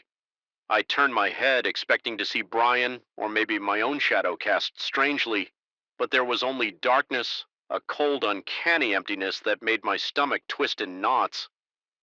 I stood there unable to blink until a second footstep echoed. It was close, uncomfortably close, and the air around me grew thick with dread. My lungs burned as I forced myself to breathe. That moment stretched on, taut as a wire about to snap. I felt my knees threaten to buckle, yet some primal instinct commanded me to run. I bolted for the kitchen, nearly crashing into the fridge. My heart hammered like a wild drum, and my fingers fumbled to switch on the overhead light. Even in the fluorescent brightness, my chest was tight. I steadied myself against the counter, swallowing past a desert-dry throat. I was convinced something was still behind me, lingering in the corridor, craving my fear. Over time, the house itself started to feel like a trap. Doors would creak when no one was there. Windows would rattle even on windless nights, and the corridor. Always that corridor seemed alive. I began avoiding midnight snacks or any late-night trips through that space. If I needed water, I would wait until morning. My sleep became restless, haunted by half-formed nightmares of something whispering in my ear, something pressing on my chest when morning came. I was greeted by an oppressive fatigue that followed me throughout the day, making it hard to focus at work. Brian seemed oblivious, or he pretended to be, brushing off my concerns with a dismissive laugh or a pat on my shoulder. Whenever I tried to voice them, my paranoia grew. I started to question my own sanity. Was I conjuring these horrors in my mind? Perhaps my stress levels were too high, or maybe I was experiencing some form of mild hallucination, but the sensations were too real. The goosebumps that crawled up my arms were all too physical, and the racing of my heart felt genuine. Every single time I approached that corridor, I could sense something anticipating me, as though it had learned the rhythm of my life in the house and waited for me to cross its path. One evening, after wrestling with my thoughts, I decided to test myself. I sat at the edge of my bed, watching the corridor through a narrow gap in the door. I wanted to prove that there was nothing there, that the illusions only materialized when my mind was tense. But as I stared into the gloom, I detected movement, a fleeting shift in the darkness, as though the shadows congealed for an instant and then separated. My heart slammed against my ribs, and a tingle of electricity coursed through my limbs. The corridor looked different in that moment, more distorted, as though the floor stretched longer than usual and the walls loomed closer. I nearly called out to Brian, but stopped, recalling how little help it had been before. Instead, I closed my door, locked it, and slumped to the floor. Trembling, my skin was clammy with sweat and my lungs felt tight. A pang of nausea gripped my gut. I kept hearing the memory of that faint sigh and the soft thump of phantom footsteps. It was impossible to rest when I finally crawled into bed. Exhaustion weighed me down, yet fear kept my eyes wide open. The corridor became the epicenter of my anxiety, an ever-present reminder of something intangible but undeniable. Not long after, the nightmares intensified. Some nights I swore I could hear voices just outside my bedroom door, as though muffled shapes were congregating in the corridor, speaking in low, urgent tones. Their presence felt invasive. My tongue would go dry and my body would be seized by a pins and needles sensation that left me momentarily paralyzed. When I finally mustered the courage to open my door, I would find the corridor empty, its floorboards as quiet as a grave. Each time my fear deepened and I started doubting my senses even more. Was it possible that the house itself was feeding on my dread? Eventually, Brian noticed my jumpiness. He asked if I was feeling all right, mentioning I looked like I hadn't slept. I told him indirectly that something was off about the hallway and that I needed a break from the house. He suggested I go for a walk or maybe stay with a friend for a couple of days. I could hear concern in his voice. Yet he never admitted to feeling that same oppression. There was no direct mention from him that he was aware of any presence lurking in the shadows. Whenever he passed me in the corridor, he seemed perfectly calm. I hated that it felt like the house singled me out, like I was the only one who could sense this intangible force that night. I made a decision I would confront it, or at least try to standing at the doorway of my room. I forced myself to stare down the corridor without blinking. My heart thudded against my chest so violently that I felt the pulse in my throat. I breathed in shallow gasps, fighting the urge to close my eyes. The corridor was dark except for a faint glow from the kitchen lamp at the far end. The distance between me and the kitchen seemed greater than usual, as though the house had stretched itself into some twisted labyrinth with each slow step. The floorboards groaned beneath my feet, and the atmosphere grew heavier. It felt like walking underwater, each movement requiring immense effort. My ears picked up the faintest shuffle behind me, but I refused to look back. Cold sweat trickled down my temples and my vision flickered as anxiety started to overwhelm me. My instincts screamed at me to run back to my room and lock the door. Still, I pressed on, determined to uncover whatever was haunting me around the halfway point. The air pressure changed, my ears popped, and a strange static hiss buzzed in my head. I had the sudden impression that something was leaning in, close, brushing against the back of my neck. An involuntary shudder racked my body, and I nearly stumbled forward. My lungs burned with the effort to maintain composure. That was when I glimpsed it. The distinct silhouette to my right, not a fleeting blur this time, but a solid shape, a humanoid darkness that stood there silent and unmoving. My mouth went bone dry, every muscle in my body screamed at me to flee, but a stubborn part of my mind insisted I hold my ground. I turned my head slowly, heart pounding so loud it felt like a drum in my skull, and finally faced it. The thing was only a few paces away, motionless. I could see no features, no face, just a concentrated void where a person might be. Its presence exuded a strange resonance as though it distorted the air around it, and then in a single heartbeat it was gone. The corridor was once again empty. My breath came ragged and harsh. My vision blurred with terror and adrenaline. My whole body trembled and I backed against the wall, pressing my palms to the cold plaster. I stood there for what felt like ages, trying to steady my breathing and slow the frantic beating of my heart. The realization washed over me. I hadn't imagined this. I truly saw something and it saw me. I retreated to the kitchen, leaning heavily against the counter, heart still hammering my arms. Shook, and every breath felt like I was inhaling shards of glass. I glanced back at the corridor, an ordinary hallway, aged and unassuming. Yet I knew it was anything but ordinary. Something was in there, something that fed on the dread it invoked. Brian found me in the kitchen, later eyes wide and face pallid. He asked what was wrong, and I told him as calmly as I could that I had finally seen it. He looked at me with deep concern, suggesting I find help or talk to a professional. He assured me he would give me space to handle it. However, I needed part of me sensed pity in his tone, as if he thought my grip on reality was slipping. I couldn't bring myself to argue. Maybe I was losing it, or maybe something else was truly dwelling in this house, visible only to those vulnerable enough to notice. That evening I made another decision. I had to leave. Whether I was imagining everything or not, I couldn't remain in that suffocating environment. My sanity was fraying with each passing day. I packed as many of my things as I could, ignoring the guilt over leaving Brian. My hands were unsteady and cold sweat dotted my brow. My breathing was shallow and my nerves felt like live wires under my skin. I kept hearing that same sigh echo in my head over and over like a reminder that something lurked just out of sight on my final pass through the corridor, carrying 2 bags and an overnight case. I steeled myself, the floor creaked under every step, and I was painfully aware of the suffocating darkness brushing against my peripheral vision. My heart raced so violently that I tasted copper in my mouth.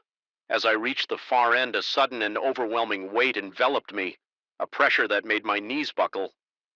I paused, breath stuck in my throat, convinced that if I turned around I would see it standing just inches from me, perhaps leaning in with that featureless stare, but I didn't turn. I forced my leaden feet to keep moving until I crossed into the kitchen and out the side door. Once outside, I released a shaky breath I didn't realize I'd been holding. The night air felt almost warm compared to the corridor's bone-deep chill. My heart still pounded painfully and my body was coated in a clammy sweat. But I felt a liberation, however brief. There was an eerie sense of being watched through the windows, as though whatever was in the house might be peering at me from behind the curtains. I refused to look back. I got into my car, cranked the ignition, and drove off with my hands gripping the steering wheel so tightly my knuckles turned white. I wish I could say that I found a neat conclusion or a rational explanation, but the truth is I still feel haunted by that corridor. Even now my mind wanders to it in the dead of night, replaying the footsteps, the sigh, the silhouette. My dreams bleed with images of walls closing in, of a darkness that stands just behind my shoulder. That old house remains as it was unremarkable to most observers, yet teeming with a presence I cannot deny, and part of me wonders if it's out there waiting patiently for someone else to notice its quiet call in the darkness. When the wind blows late at night, I almost hear that sigh again, beckoning me to remember what I left behind, and to fear that it might one day find me again. I remember the first time it happened, the office lights were blazing fluorescent. The LED indicators on the servers glowed steady and calm, and the hum of modern technology filled the room with an oddly soothing undertone. It was the kind of environment that usually reassured me: no dark corners, no flickering shadows, just the well-ordered hum of expensive machines. But that morning, the day everything shifted, I felt an inexplicable tightness in my chest.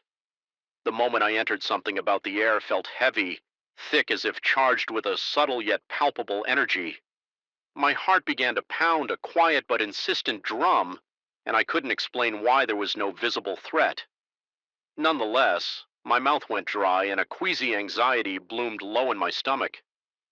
Work still do, though I question that choice sometimes. In an advanced tech firm, the main office is a large open space with rows of workstations, all of them outfitted with multiple monitors, high-O or desktops, and a tangle of wires snaking under each desk floor. To ceiling windows let in plenty of sunlight, and overhead bright LED panels keep everything illuminated. Day and night, adjacent to this open area is the server room. My domain, a secure climate-controlled chamber filled with racks of state-of-the-art hardware. Normally, I find comfort in the whir of cooling fans and the rhythmic blinking of status lights. It was a predictable routine, the kind of environment where logic and data were supposed to prevail. Yet there was something subtly wrong that morning. As I walked toward the server room, I felt an odd static prickle on my arms, making the hair stand up. At first, I chalked it up to some weird change in humidity or maybe new hardware giving off an unfamiliar frequency, but deep inside I had an unsettling sense that something else was going on. It was as if the technology around me was listening or alive. In a way I didn't understand, that feeling made my skin clammy and my breath came in shallow gulps. I tried to calm myself, reminding myself that this was a place of science, not superstition. Things escalated later that day. I overheard a couple of colleagues in the break area discussing the upcoming Halloween season. They weren't telling ghost stories exactly, but they exchanged tales about strange occurrences in old houses, half laughing as they teased each other. A moment later, I heard a shrill beep. One of the servers had rebooted without warning. The LED lights throughout the office flickered just once, almost imperceptibly, but enough to make my heart skip a beat. My boss happened to be passing by at that moment, and he looked as startled as I felt. He dismissed it as a minor glitch, perhaps a power surge, and told me to check the system logs. I remember feeling both relieved and unsettled. relieved because maybe it was just a technical hiccup, unsettled because a small voice in my mind kept insisting it wasn't so simple. The system log showed no errors, nothing indicated a hardware fault, no evidence of an update that might have triggered a reboot. It was as if the server had decided on its own to momentarily shut down. I felt a jolt of anxiety ripple through me, a hot flush that crawled along my neck. There was something deeply unnerving about equipment acting of its own accord with no explanation. I tried to focus on the practical aspect. Maybe there was a software anomaly or a cooling issue, yet a persistent chill sat at the base of my spine as the weeks went on. These power surges and flickers became a pattern always sparked by any conversation that veered into eerie or superstitious territory. A few coworkers joked that the office was haunted, though they mostly said it with smirks, but jokes became uneasy. Laughter once it became undeniable that these incidents coincided with those particular topics. My boss had me run diagnostics, bring in outside contractors, even swap out some of the power supply units on the servers. Every test result came back. Normal engineers told him there was no plausible reason for the recurring reboots. Meanwhile, I began to notice smaller details that felt impossible to ignore, a subtle static in the air whenever someone mentioned anything about ghosts, curses, or omens. The fine hairs on my arms would lift and the LED panels would dim, then return to full brightness as though exhaling. My own reaction bordered on panic. Each time the phenomenon repeated itself, I grew more tense. My heart would race, the pulse throbbing in my temples. My breathing turned shallow, and I fought back the urge to question my sanity. One late afternoon, I stayed behind to check cabling in the server room. The door closed behind me with a soft hiss, sealing in the whine of fans and the cool climate-controlled air. I tried to concentrate on the wiring, but I couldn't shake the feeling that someone or something was watching me. Every so often, I would jerk my head up, certain I had seen a shape flit across the corner of my vision. Each time there was nothing there, just rows of silent servers and their tiny LED indicators. I confided in a colleague, let's call him Derek, about my unease. He told me with a sympathetic half smile that he too felt a strange electric tension in the office. Whenever people talked about inexplicable things, he confessed he had begun avoiding any mention of legends, horror movies, or even superstitious jokes because it almost guaranteed a flicker in the lights. I felt both validated and more afraid. This wasn't in my head alone. My palms dampened with sweat. When I realized the phenomenon was consistent enough that multiple people were noticing, still most of the office dismissed it as a bizarre coincidence, or at least tried to. My boss insisted on a rational explanation, though he never specified what that might be. He simply believed a physical cause existed and would eventually be found. The tension between wanting to trust him and wanting to flee from whatever unseen force was building in that space ate away at me. My anxiety soared at night. I would catch myself reliving the day's events, heart pounding in the dark of my bedroom, mind spinning with possibilities. The day I started losing sleep was also the day I started losing trust in my surroundings. One evening after everyone else had gone home, I stayed behind to review the logs again. I couldn't let it go. I sat at my desk in that open workspace, illuminated by the cold glow of overhead LEDs. The silence pressed in on me, thick and oppressive. My own breath sounded unnaturally loud, and I could hear the blood pumping in my ears. My heart hammered so forcefully I thought it might burst from my chest. Determined to find some clue, I combed through line after line of timestamps and error messages, and then it happened one by one. The LED panels overhead started to pulse in a slow, rhythmic pattern like a stuttering heartbeat. My computer screen flickered in the reflection of the black monitor. I saw movement behind me, just a suggestion of a silhouette, something small and swift. I whirled around, but the space was empty. My scalp tingled and cold sweat trickled down my temple. The dryness in my mouth was unbearable. I tried to call out, thinking maybe security was behind me, but my voice stuck in my throat. Then out of nowhere, the servers in the next room began to cycle, up and down, fans spinning faster, then slowing, almost as if they were breathing. The hum changed pitch, a rising and falling moan that made my stomach twist in fear. I forced myself to approach the server room. Each step felt like walking through molasses. My lungs tightened and I fought the urge to run in the opposite direction as I opened the door. The lights above flickered more intensely. A wave of dizziness hit me as the flickering synchronized with my pounding heartbeat. For a few seconds, I lost track of time. I couldn't tell if I'd been standing there for moments or hours. The entire room seemed to pulsate. I felt certain I was on the verge of some horrifying revelation, like the veil of normality was about to be ripped away, but then just as abruptly, everything stabilized. The lights returned to their steady glow. The server fans worried back to their regular drone. My chest heaved with panicked breaths, and I realized I was soaked in sweat. The next day, I told my boss the basics of what I'd seen. He looked concerned, but still insisted there had to be a rational explanation. Maybe I was under stress or experienced a momentary hallucination brought on by working late. My mind reeled. I had always been logical. I had never believed in poltergeists or psychic fields or anything that couldn't be explained by science. Now I was caught between wanting to believe him and the terrifying sense that something intangible had taken root in our office over the following weeks. My mental state deteriorated. I began to doubt my own senses. I would be typing an email and my peripheral vision would catch fleeting shapes near the servers. My neck would prickle as if someone stood right behind me. I started to notice a faint buzzing in my headphones, like whispers layered beneath the standard office noises. During a routine check, I tried to monitor the electromagnetic levels in the server room, wondering if some abnormal interference was at play. The readings jumped sporadically whenever I so much as thought about the flickers. I couldn't even mention them out loud without the needle spiking. This link between thought and phenomenon was terrifying. Like whatever was causing the disturbances could read my fear. My breathing turned ragged just at the idea. Paranoia set in. Each morning I dreaded entering the building. My chest would tighten the moment I crossed the threshold, and the smell of burnt electronics would haunt me, even if no one else noticed it. Simple tasks became burdensome because I was always on edge, anticipating another flicker, another glitch. I avoided talking about anything even remotely superstitious, but it didn't matter. The tension in the air had matured into a constant oppressive weight. Coworkers began to notice that I looked pale and jumpy.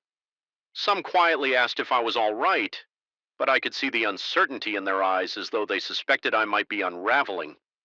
Sometimes I felt surges of anger or desperation, and the lights would respond with a brief blink, as if the entire system was acknowledging my distress at those moments. I could hardly breathe. It became impossible to separate my fear from the swirling undercurrent of energy that seemed to saturate every device in the office. My heart often felt like it was clawing its way out of my chest, and I would taste bile at the back of my throat one late night with almost everyone gone. I decided I needed to confront whatever was happening. I sat down in the darkened office, the only illumination coming from the distant glow of streetlights and the soft LEDs on idle computers taking slow, measured breaths. I forced myself to speak out loud, not caring if anyone else heard. I asked whatever was in that space to show me a sign to make me understand. My voice trembled and my lips felt numb, but I pushed the words out. The silence that followed seemed to expand, a hollow vacuum of anticipation. Then gradually I felt the atmosphere shift. It was as if the entire building inhaled. The overhead lights began to pulse again, but more faintly, this time like a gentle heartbeat. The servers in the adjacent room came alive with a low resonance that vibrated through my bones. I realized with a jolt of panic that the phenomenon was responding to me. My lungs felt too small and cold. Sweat trickled down my back, despite the overwhelming terror. There was also a strange sense of connection, as though I was bridging a gap between the tangible and the intangible. It felt like I was being urged to accept something horrifyingly beyond normal comprehension. Then it ended, just ended.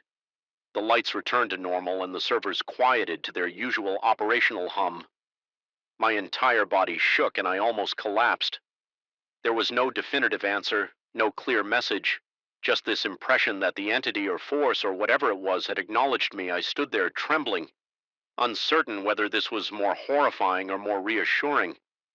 The next day, I told my boss that I had a solution. I would do my best to ignore the phenomenon and ensure no one in the office discussed anything related to horror superstition or paranormal events.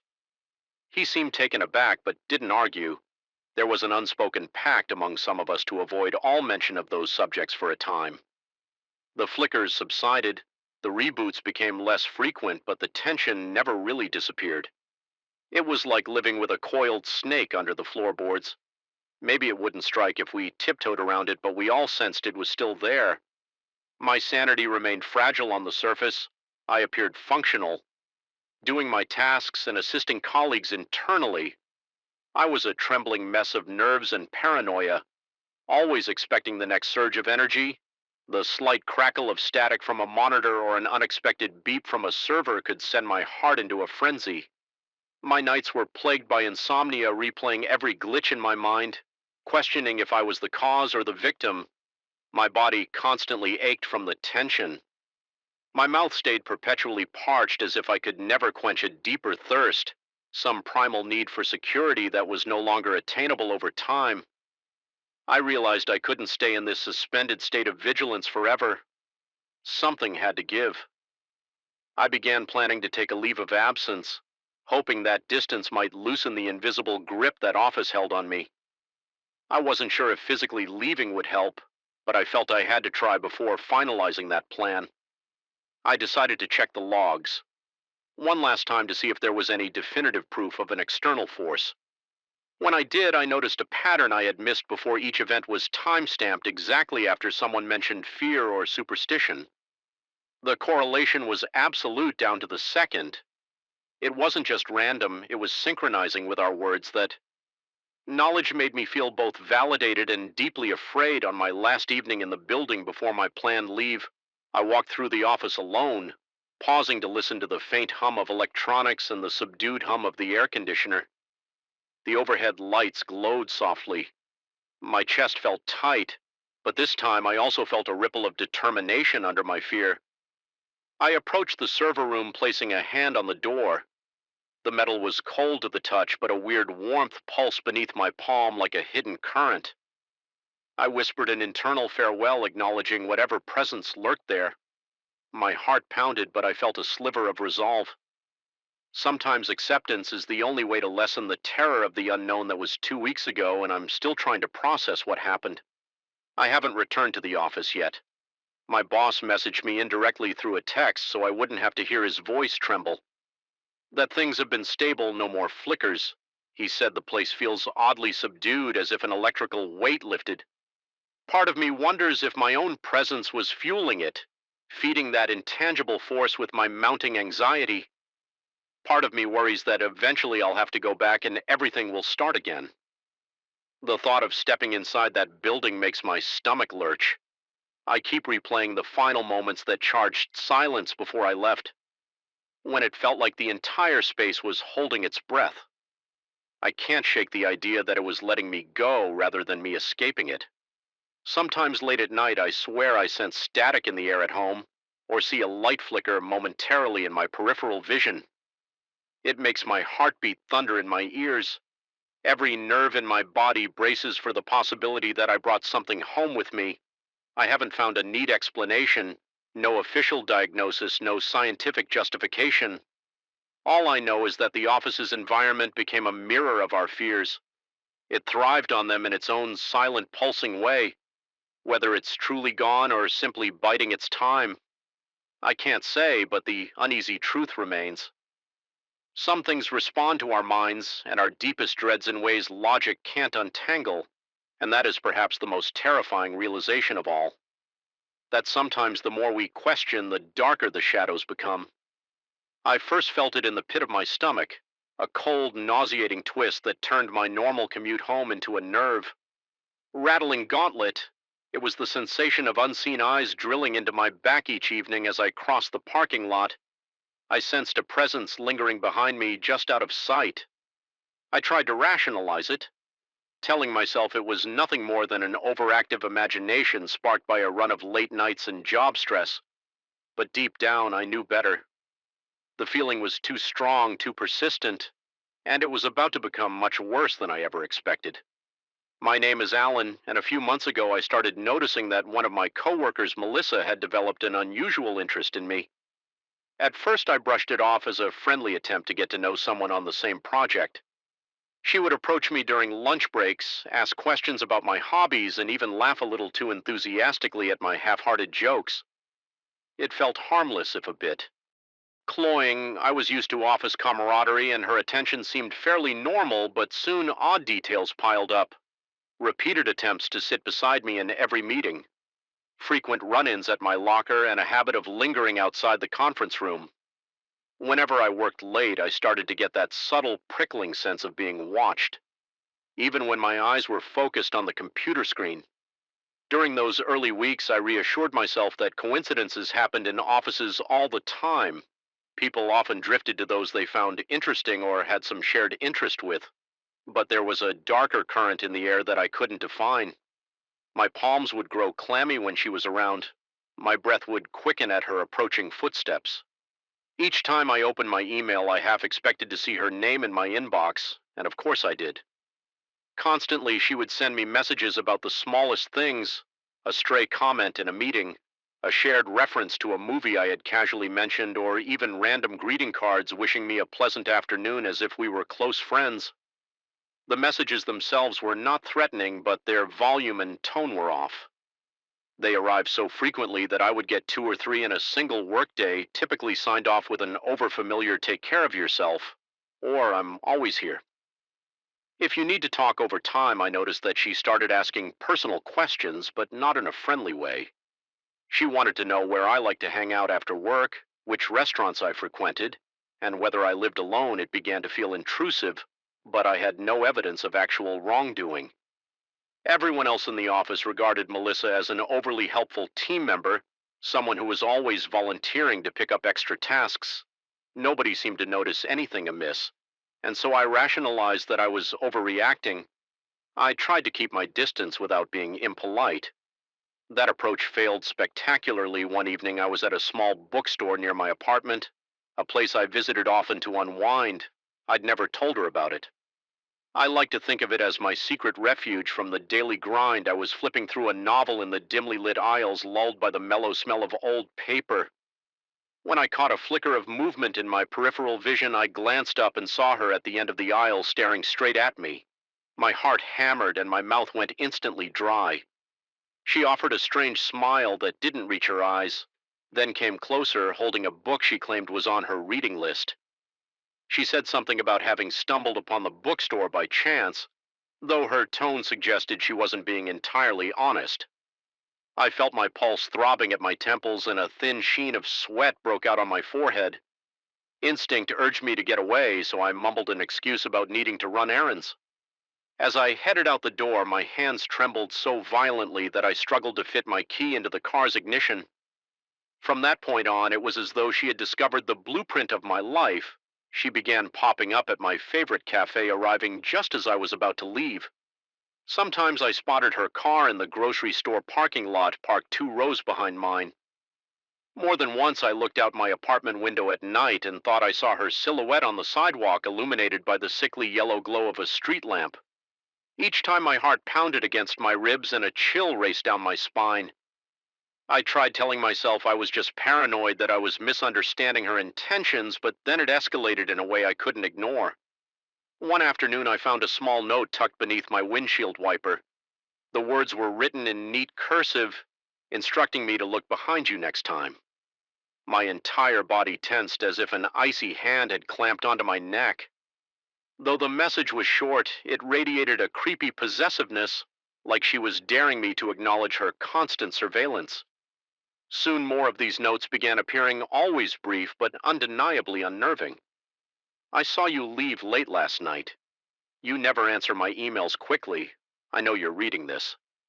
Each discovery brought a fresh spike of dread, and my stomach knotted at the thought of how she always seemed one step ahead, perfectly aware of my daily routines around that time.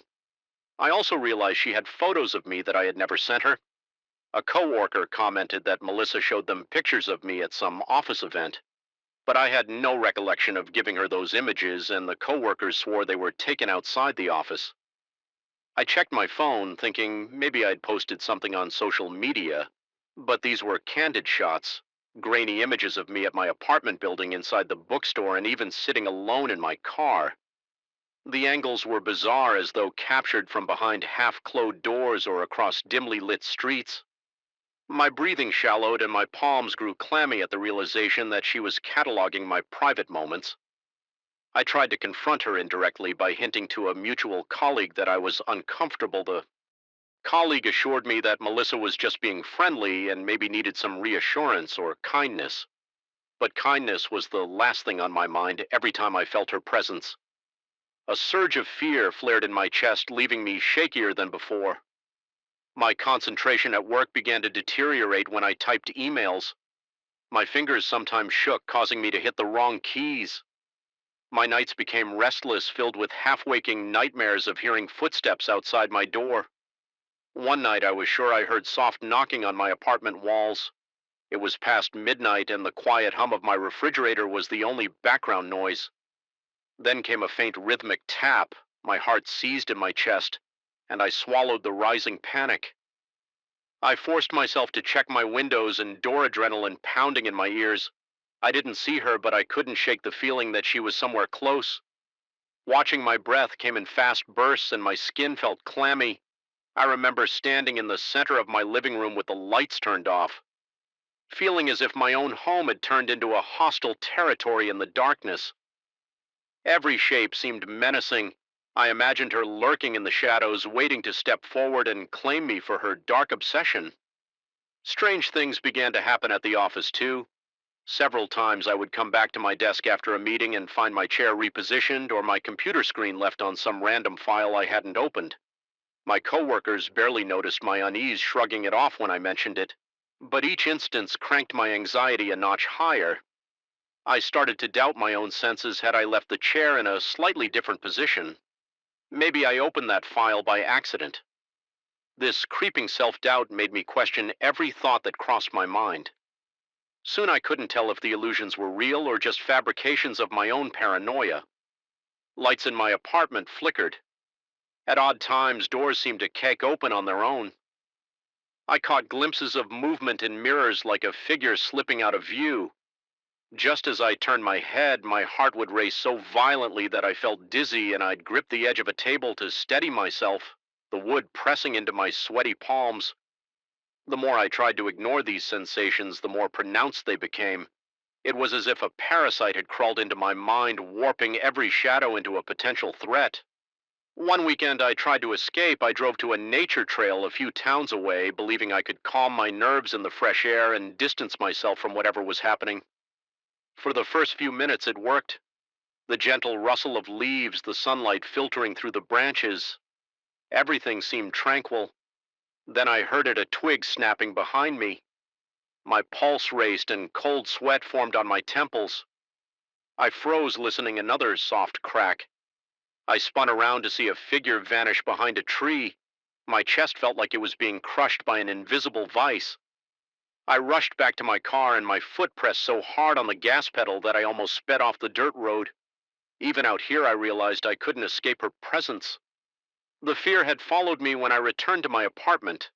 There was a note taped to my door, longer than the previous ones. It demanded that I meet her at a small cafe that evening. It threatened to share certain private photos with coworkers. If I refused, my vision blurred for a moment, and I had to steady myself against the doorframe. My breathing was shallow, and my heart thudded in my chest so loudly I imagined it echoing in the hallway. This had crossed a line into blackmail, and I felt dread creeping up my spine. My mind raced with questions. How far would she go? Would she break in while I was gone? Was she capable of actual violence? I knew I couldn't handle this alone. The next day, I confided in a trusted friend, describing the situation in hushed, shaky tones. They urged me to file a report or at least contact someone in HR. I did both, albeit hesitantly. HR gave me generic advice about setting boundaries and offered to speak with her if necessary. The police noted my statements, but explained they needed clearer evidence of wrongdoing. My friend suggested I stay over at his place for a while. I agreed stuffing the most important belongings into a duffel bag and leaving my own apartment in a hurry for a week. I slept in my friend's cramped guest room every night, jolting awake to the slightest noise. Even there, I had nightmares about her standing at the foot of the bed, her figure silhouetted in the flickering streetlight, whispering my name. My friend said I sometimes woke him up with frantic shouts. Though I had no memory of doing so, I was on high alert, and the anxiety was eating away at my sanity. I tried to maintain my routine going to work and checking in with HR, but the idea of seeing Melissa by the water cooler or worse alone in the hallway made my heart pound uncontrollably. Eventually, the company took the allegations more seriously. She was asked to avoid direct contact with me unless absolutely necessary for work. For a short while, things seemed to calm down, but the tension in the air was still thick, an electrical buzz that set my nerves on edge. Every time I walked past a corridor, I couldn't help but glance over my shoulder. Every ring of my phone filled me with dread. On one particular evening, I stayed late to finish a deadline. The entire office floor was nearly deserted, illuminated by cold fluorescent lights that left large swaths in half shadow. My eyes itched from hours staring at the screen, and the thick silence was interrupted only by the hum of the air conditioning. I sensed a presence behind me so distinct that the hairs on my neck stood on end. I spun around, half expecting her to be there. Nothing. A wave of relief trickled through me, leaving my muscles slack and trembling. But then, behind the partition, I caught movement. I heard a soft shuffle like a shoe scraping against the carpet. My pulse spiked, and for a few seconds I was too terrified to move. Gathering whatever courage I had left, I crept forward, every step as cautious as if I were crossing a minefield. As I rounded the partition, I saw a shape in the dim corner, someone crouching. My heart battered my ribs, and I stifled a gasp. But before I could speak or do anything, the shape darted out of sight, disappearing into a corridor that led to the emergency exit. I stood there, uncertain whether to follow. My body felt paralyzed by fear, a cold sweat drenching the back of my shirt. I decided not to pursue. Instead, I packed up my laptop in a frantic rush. My hands shook so badly it took 2 attempts to zip my bag. The entire time, I expected to feel a hand clamping onto my shoulder. My breath rasped in my throat, and I could taste the metallic tang of panic. I left the office practically sprinting to my car. Once inside, I locked the doors immediately, feeling my heartbeat throb in my ears. I sat there for a moment, drenched in adrenaline, scanning every window and shadow for any sign of movement. Then I started the engine and drove away. I decided that night I had to make a drastic change. I spoke with HR once more, contacted the authorities again, and on the advice of a security consultant began the process of transferring to another city office. My routine changed as well. I altered my driving routes, varied my supermarket runs, and stayed off social media altogether. Paranoia had become a constant companion, but slowly I felt a small measure of safety returning. After a few weeks of careful planning, I officially transferred out. I never saw Melissa again, at least not face to face yet. To this day, I'm haunted by a lingering sense that she never really let me go. Sometimes late at night, I hear a faint tapping on the walls of my new apartment, or I catch sight of a vaguely familiar figure in reflective surfaces. I feel that same oppressive presence in empty hallways, as though I'm still being watched. My heart leaps into my throat each time my palms go slick with sweat, and I can't help but remember every horrifying moment of her fixation. The questions still gnaw at me. What was she truly capable of? Was it all an elaborate stalker's game, or was there something more, something beyond mere obsession?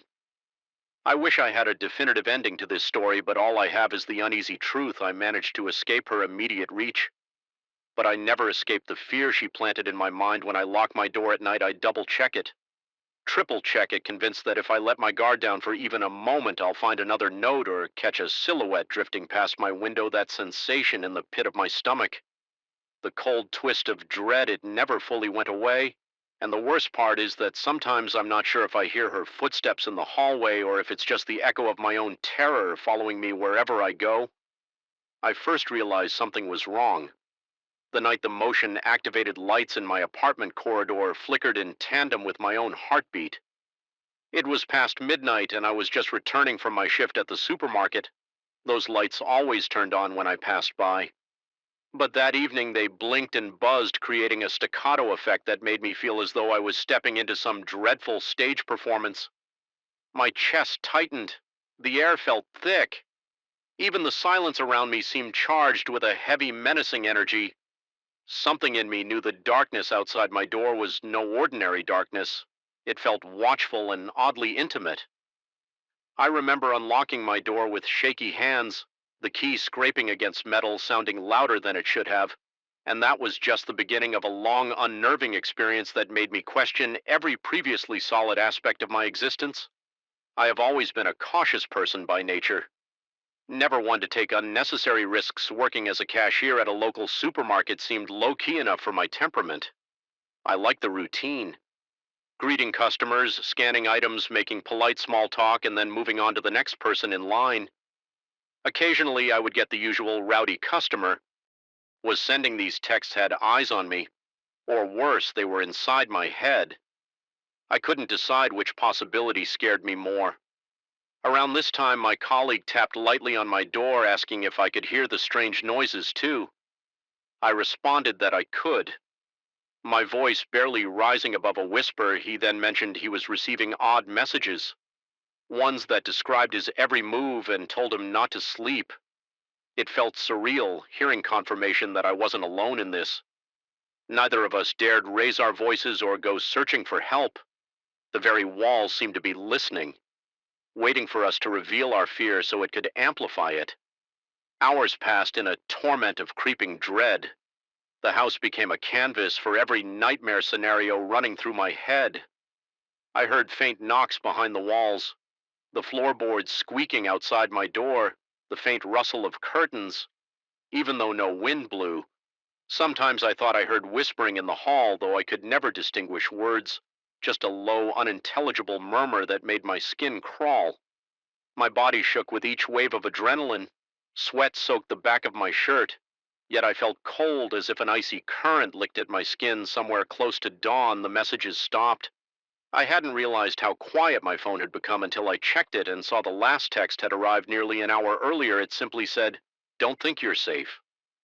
By then, the sky was lightening to a dull gray and a weak glow filtered through the thin curtains. Exhaustion weighed down my eyelids, but I was too terrified to succumb to sleep. My colleague's door creaked and I heard him step into the hallway. He said he wanted to get out of the house as soon as possible to pack up and leave. I agreed. Silently, words caught in my throat, we gathered our belongings in tense silence, each movement feeling magnified in the still morning. The air was less oppressive now, but the memory of that suffocating tension remained. Neither of us dared to check every room thoroughly. Instead, we made sure we had our phones, laptops, and any essential items. The rest could be replaced if needed. Our only objective was to leave the house and never look back. As I closed the front door behind us, I couldn't resist a final glance at the windows for just a second. I imagined I saw a flicker of movement behind the curtains. My pulse quickened, but I said nothing. We drove away from that small town, our tires kicking up gravel and dust, the early sunlight casting long shadows across the road. My colleague and I tried to discuss the events in a logical way. Maybe we had fallen victim to some elaborate prank or local superstition. Maybe the house was rigged with hidden cameras, yet neither explanation fully accounted for the unsettling texts that matched our actions in real time, nor did it explain the cold presence that made every hair on my body stand on end. We reached the highway and breathed a collective sigh of relief, but deep down I knew the experience would never truly leave me. Weeks later, I still find myself waking in the middle of the night, gasping for air, convinced that my phone is buzzing with more messages. My heart thunders against my ribcage until I check the screen and see no new notifications even.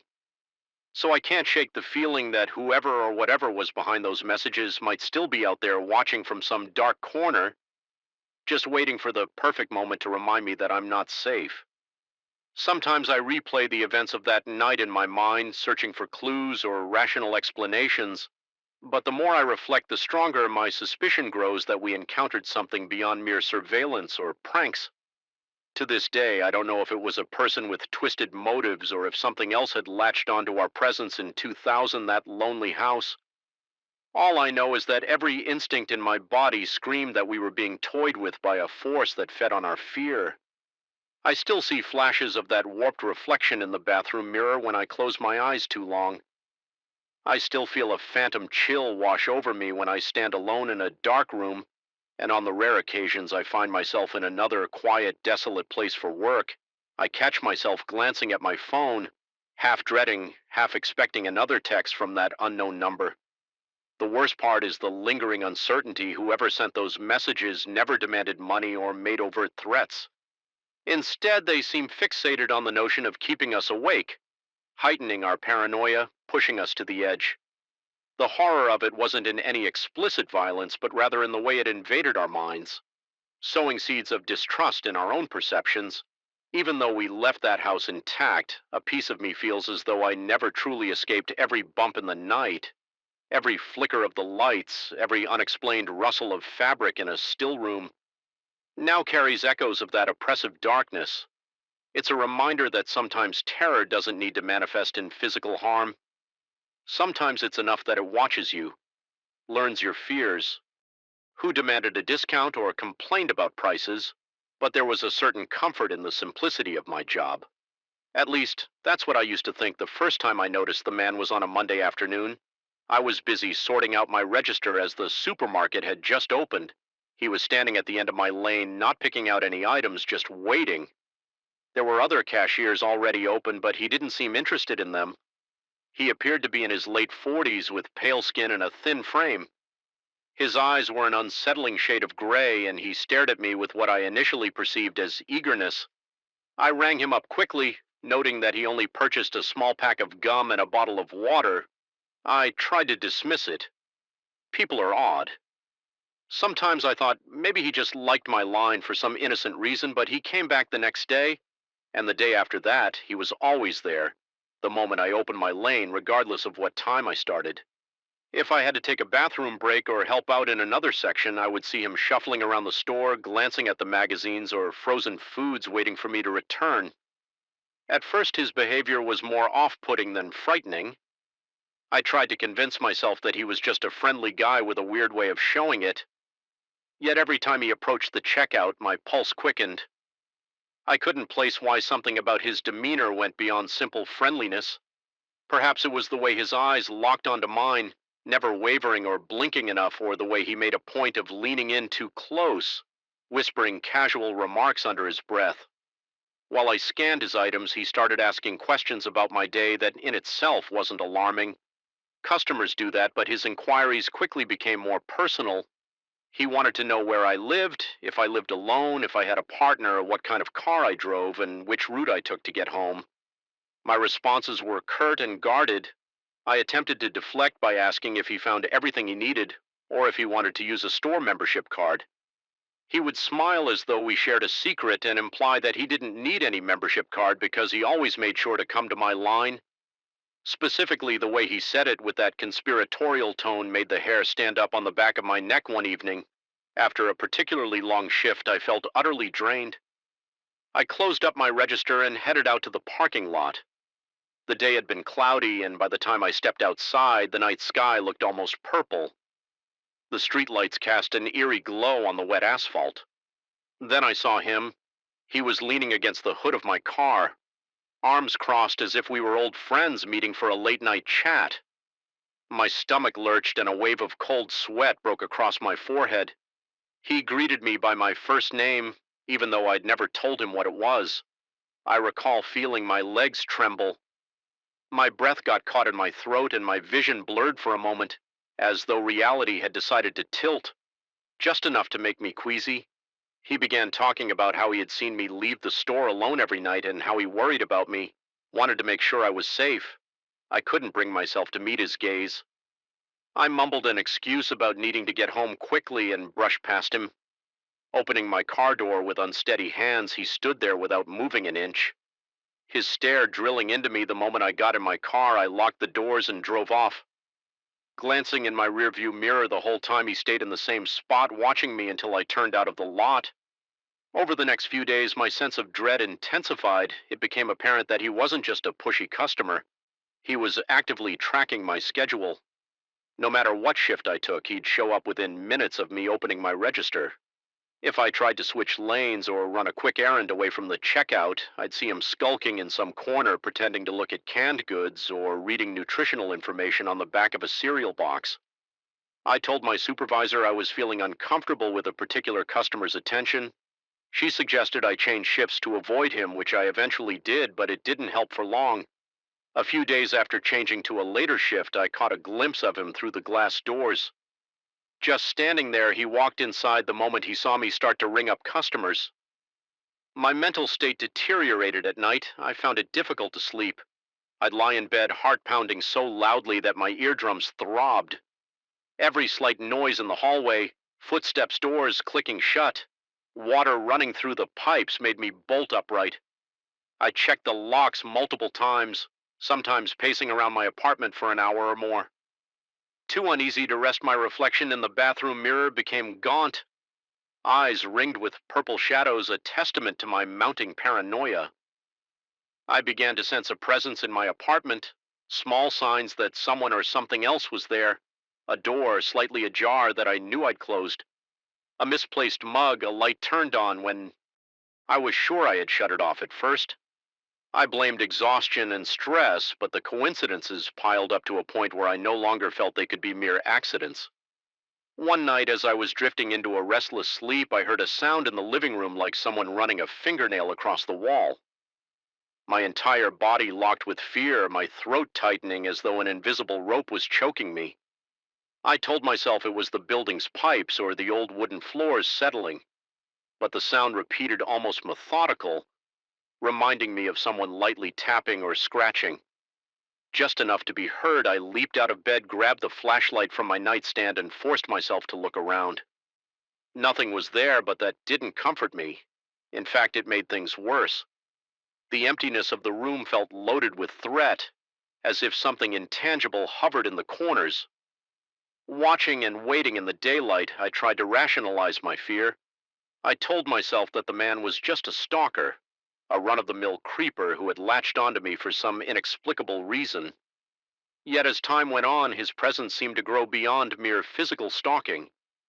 There were moments in the supermarket where I felt his gaze on me before I even spotted him.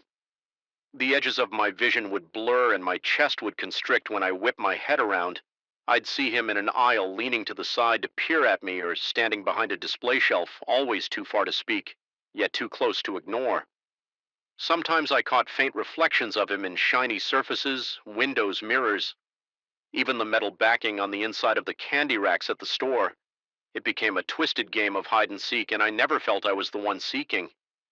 Instead, I was perpetually aware of being the sought. My boss told me to remain vigilant and not to engage. I considered going to the police, but I couldn't pinpoint anything overtly illegal. He hadn't threatened me verbally, he just existed in my space constantly. That in itself was terrifying enough to feel like a threat, but I worried the authorities would brush me off as paranoid. One particularly rainy evening, I stayed late to restock shelves.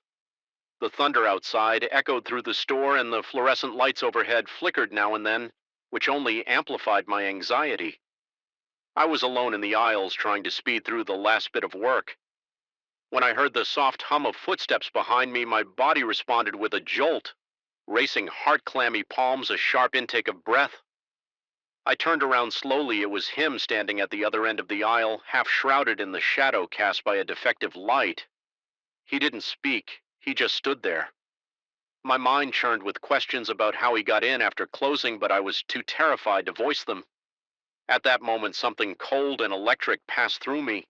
It was like a static charge multiplied tenfold. The overhead lights flickered more intensely, and for a split second I thought I saw his face, distort jaw stretching wider than any human jaw should, eyes sunk deep into sockets that looked hollow and endless. My stomach dropped as if I had fallen from a great height. When the light stabilized, his face seemed normal again, but I couldn't shake the feeling that I had glimpsed something beyond normal human expression. I thought I might be losing my mind. I backed away. Slowly feeling the sting of tears I refused to let fall. My body was torn between wanting to run or freeze somehow. My survival instinct kicked in just enough for me to force my legs to move. I half walked, half ran toward the employee exit. The entire store felt uncanny and warped, as if the aisles were stretching. A dull ringing sound filled my ears, and the rhythmic pounding of my heart seemed to sync with the flickering lights.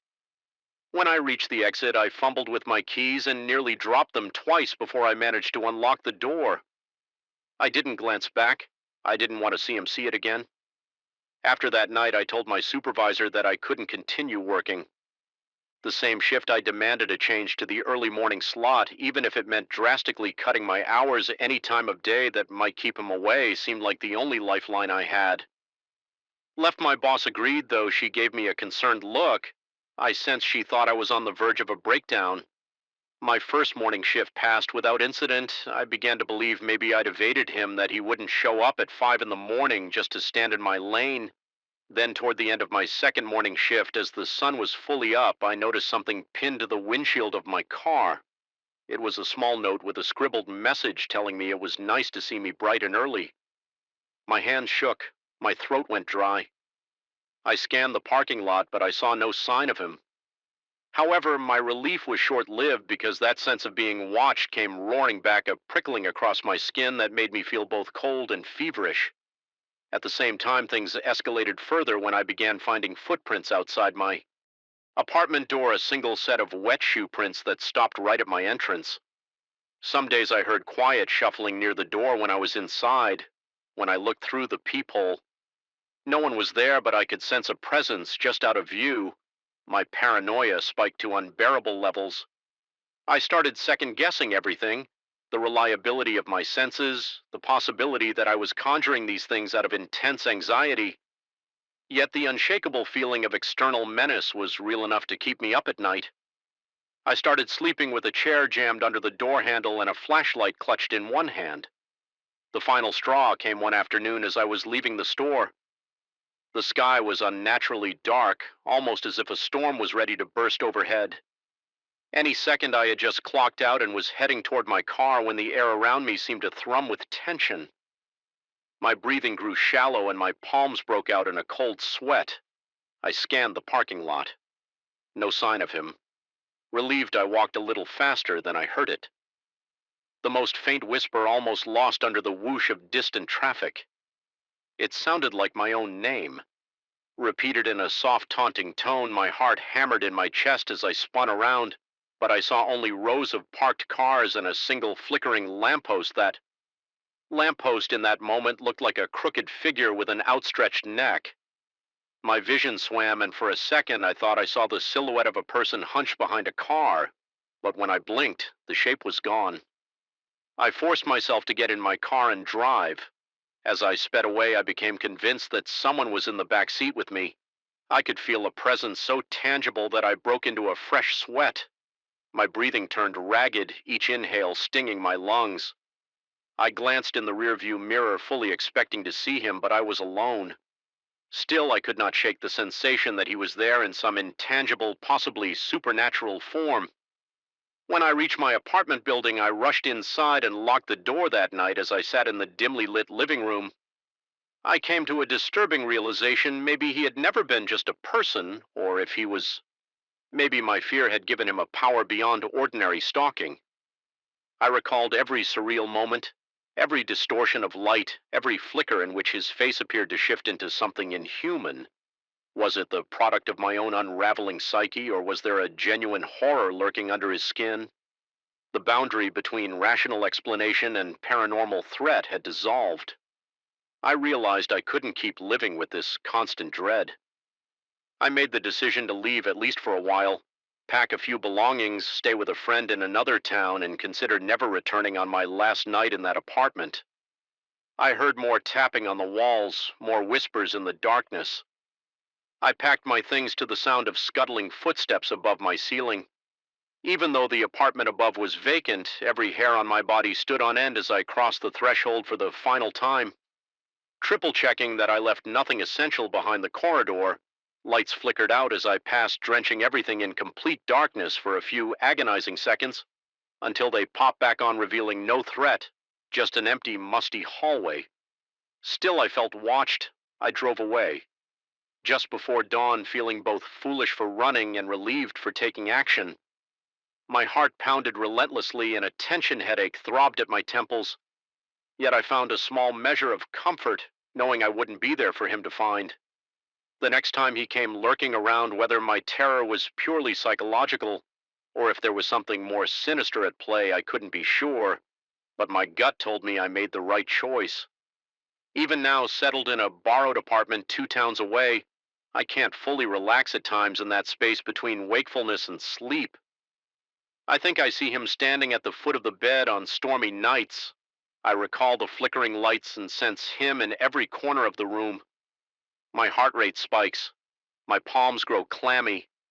My mind drifts to that place where rational thought dissolves under the crushing weight of fear. In those moments, I wonder if I escaped him at all, or if by surrendering to my terror, I somehow brought him with me, a specter conjured by dread. The uncertainty gnaws at me, constantly leaving me wide awake and trembling until the first rays of sunrise cast the room in a feeble light that feels less like safety and more like temporary reprieve. I keep telling myself it's over, that I'm safe, that he, whatever he is, won't find me again.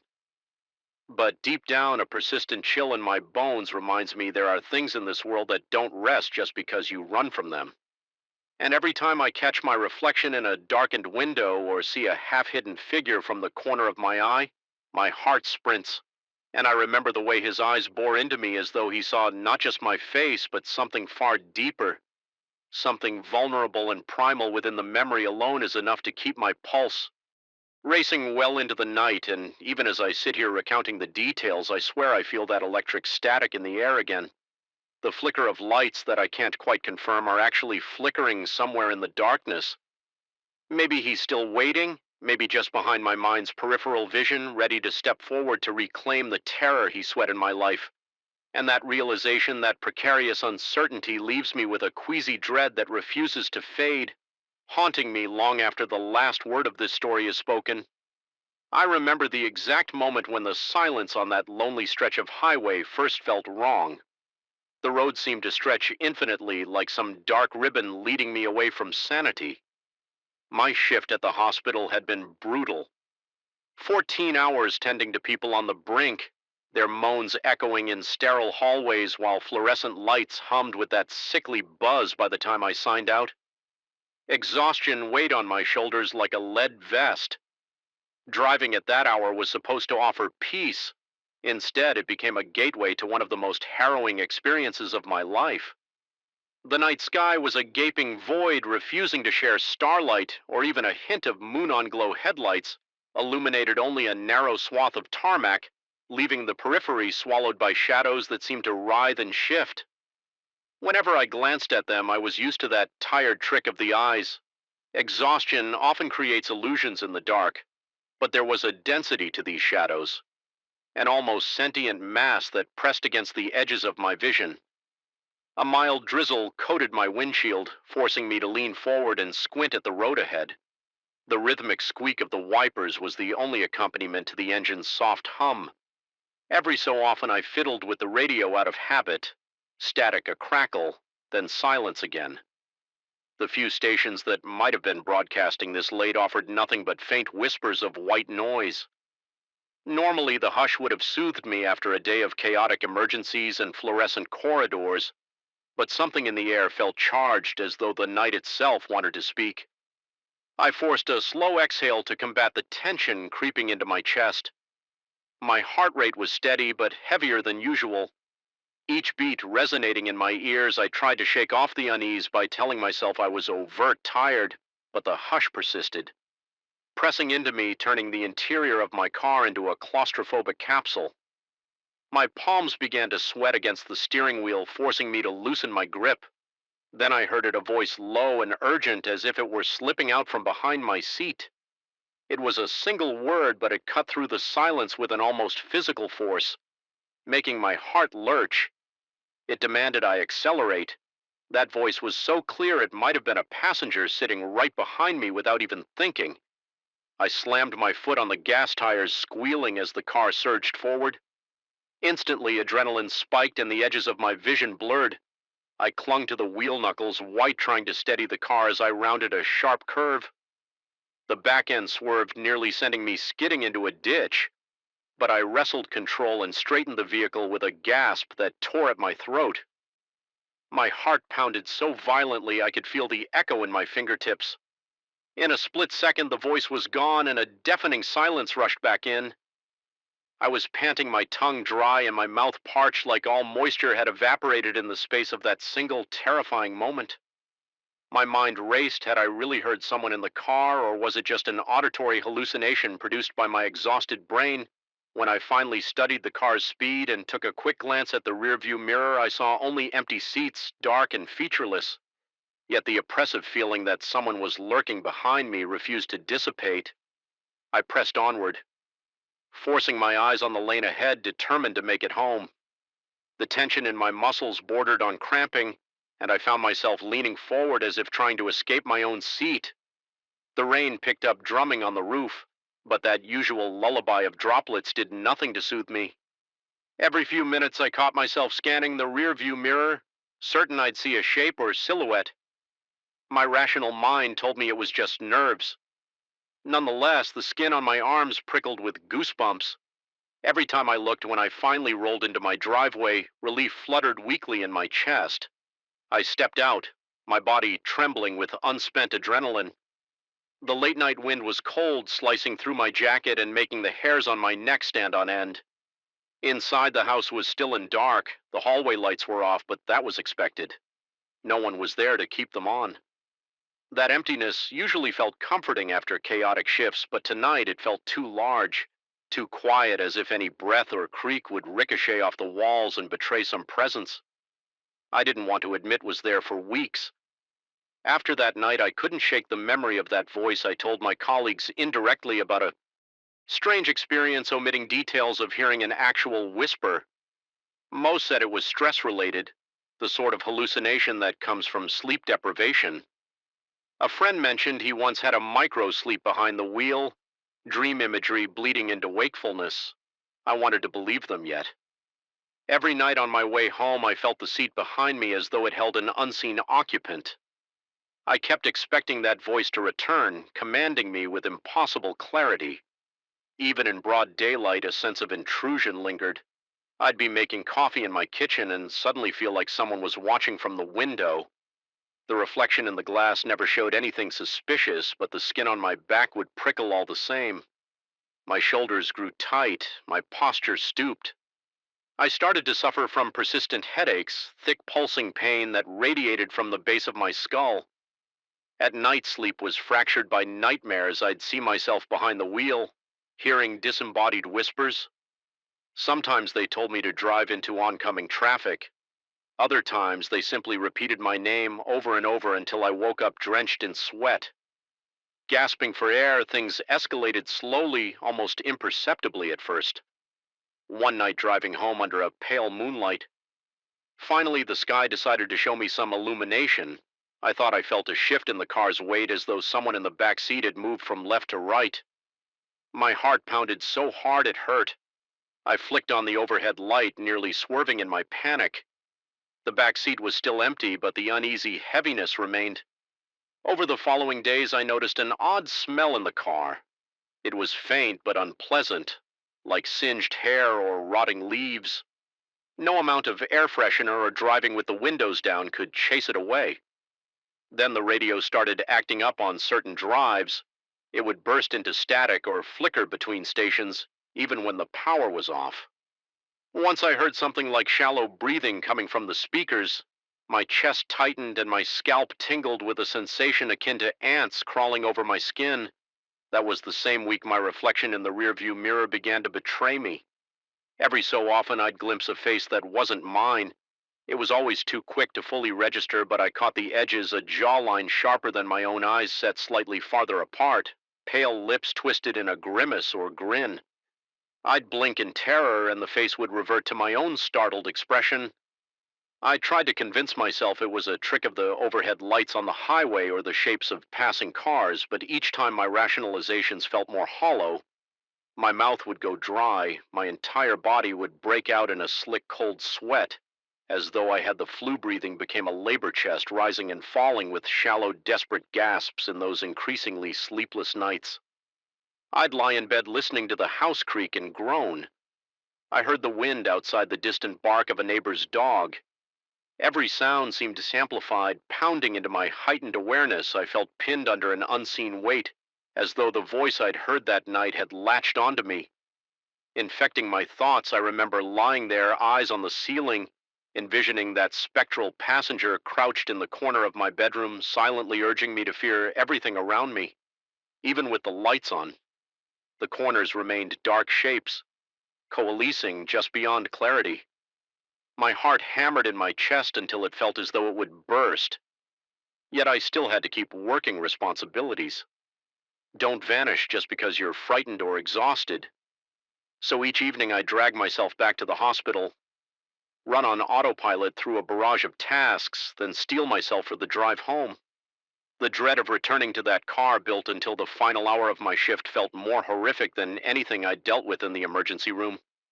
One particular night stands out. The day had been filled with the typical chaos, leaving me drained. It was around 2 a.m. when I finally trudged through the parking lot, each step feeling heavier than the last. When I unlocked my car, I heard a distinct click inside, like the door lock snapping into place, even though I just unlocked them. My pulse quickened. Easing the driver's door open, I slid into the seat and shut it behind me. Immediately, the interior light dimmed. I turned the key in the ignition, and for a brief moment, the radio flared to life with a cacophony of howling static before going silent. I settled my hands on the wheel, forcing my breath to slow my chest. Felt tight, as if an invisible vice was closing around my ribs. I tried to ignore the oppressive hush inside the car, switching on the headlights and creeping out of the lot. For the first 20 minutes, the drive was uneventful, the road devoid of traffic. I allowed myself to relax marginally, though my shoulders remained stiff. Then out of nowhere, the smell hit me, a pungent, acrid odor like burnt plastic. My eyes watered, my nostrils flared as my stomach churned. My first thought was that something under the hood was malfunctioning. I glanced at the temperature gauge. It was normal, but the stench persisted, filling the car. My heart hammered. I felt a sensation of movement behind me again with a trembling hand. I adjusted the rear view mirror. My breath caught in my throat. Someone was in the back seat, not a distinct figure, but a shape, darker than the surrounding darkness. My eyes must have lingered a second too long because the car drifted onto the rumble strip. The roar of the tires on the uneven pavement jolted me back by the time I looked again. The seat was empty, though the burning plastic remained. My chest tightened with panic. Cold sweats licked my forehead. My arms felt weak, and I nearly fumbled the wheel. Then that same low voice that haunted me weeks before seemed to press against my ear. It wasn't an audible whisper this time, more a guttural presence in my thoughts, urging me to speed up, to abandon control. My foot hovered over the gas pedal, threatening to obey. I fought it, my mind swirling with images of the car spinning off the road or colliding with a guardrail. A wave of anger rose in me. Why was I letting this intangible thing push me around? I managed to keep my foot steady, refusing the silent demand to floor the accelerator. My lungs burned from shallow breathing. Every second felt loaded with the possibility of another intrusion. The voice, or the presence, or whatever it was, seemed to flicker in and out of my consciousness. Adrenaline spiked with every flicker, but I refused to give in. I forced my eyes to the road, ignoring the mirror, ignoring the sense of being watched. I recalled a grounding technique someone at work once mentioned: focus on the immediate senses. I took stock of the smell of my own sweat, the leather of the steering wheel under my fingers, the hum of the engine slowly. My panic receded enough to let me think clearly. When I finally pulled into my driveway, I slammed the car into park, cut the engine, and leaped out. Letting the door swing shut behind me, my breath came in ragged gulps. The entire drive from hospital to home had felt like a balancing act between life and madness. I staggered to the front door, half expecting the porch light to flicker off or the lock to resist my key, but everything was normal. Once inside, I flipped every switch, bathing the hallway in a harsh, comforting glow. I couldn't stand darkness. Not anymore. For hours, I paced the living room, too wired to sleep, too shaken to sit still. My reflection in the window looked hollow-eyed, as if I'd aged a decade. In a few weeks, I couldn't keep living like this, consumed by fear. Every time I got behind the wheel, part of me wondered if I should just quit my job, but that wasn't practical. Another part worried that I was losing my grip on reality. Was it stress, a psychotic break? Or was there really something malevolent clinging to me? Eventually, I decided to confront it directly in my own way. I set aside the next day to thoroughly clean my car inside and out. I vacuumed every inch, scrubbed the seats, wiped down the windows, and sprayed disinfectant until the chemical smell overpowered everything else. I performed these tasks almost ritualistically, as though purging the vehicle of whatever darkness had nestled there. I even played music on my phone while I worked, hoping the lively tunes would drive away the oppressive silence. That evening, I approached my commute with tense determination. My heart pounded painfully, but I was resolute. I started the engine and let it idle while I took deep breaths as I pulled onto the road. A sense of unease enveloped me, but I felt a faint glimmer of something else. Maybe defiance.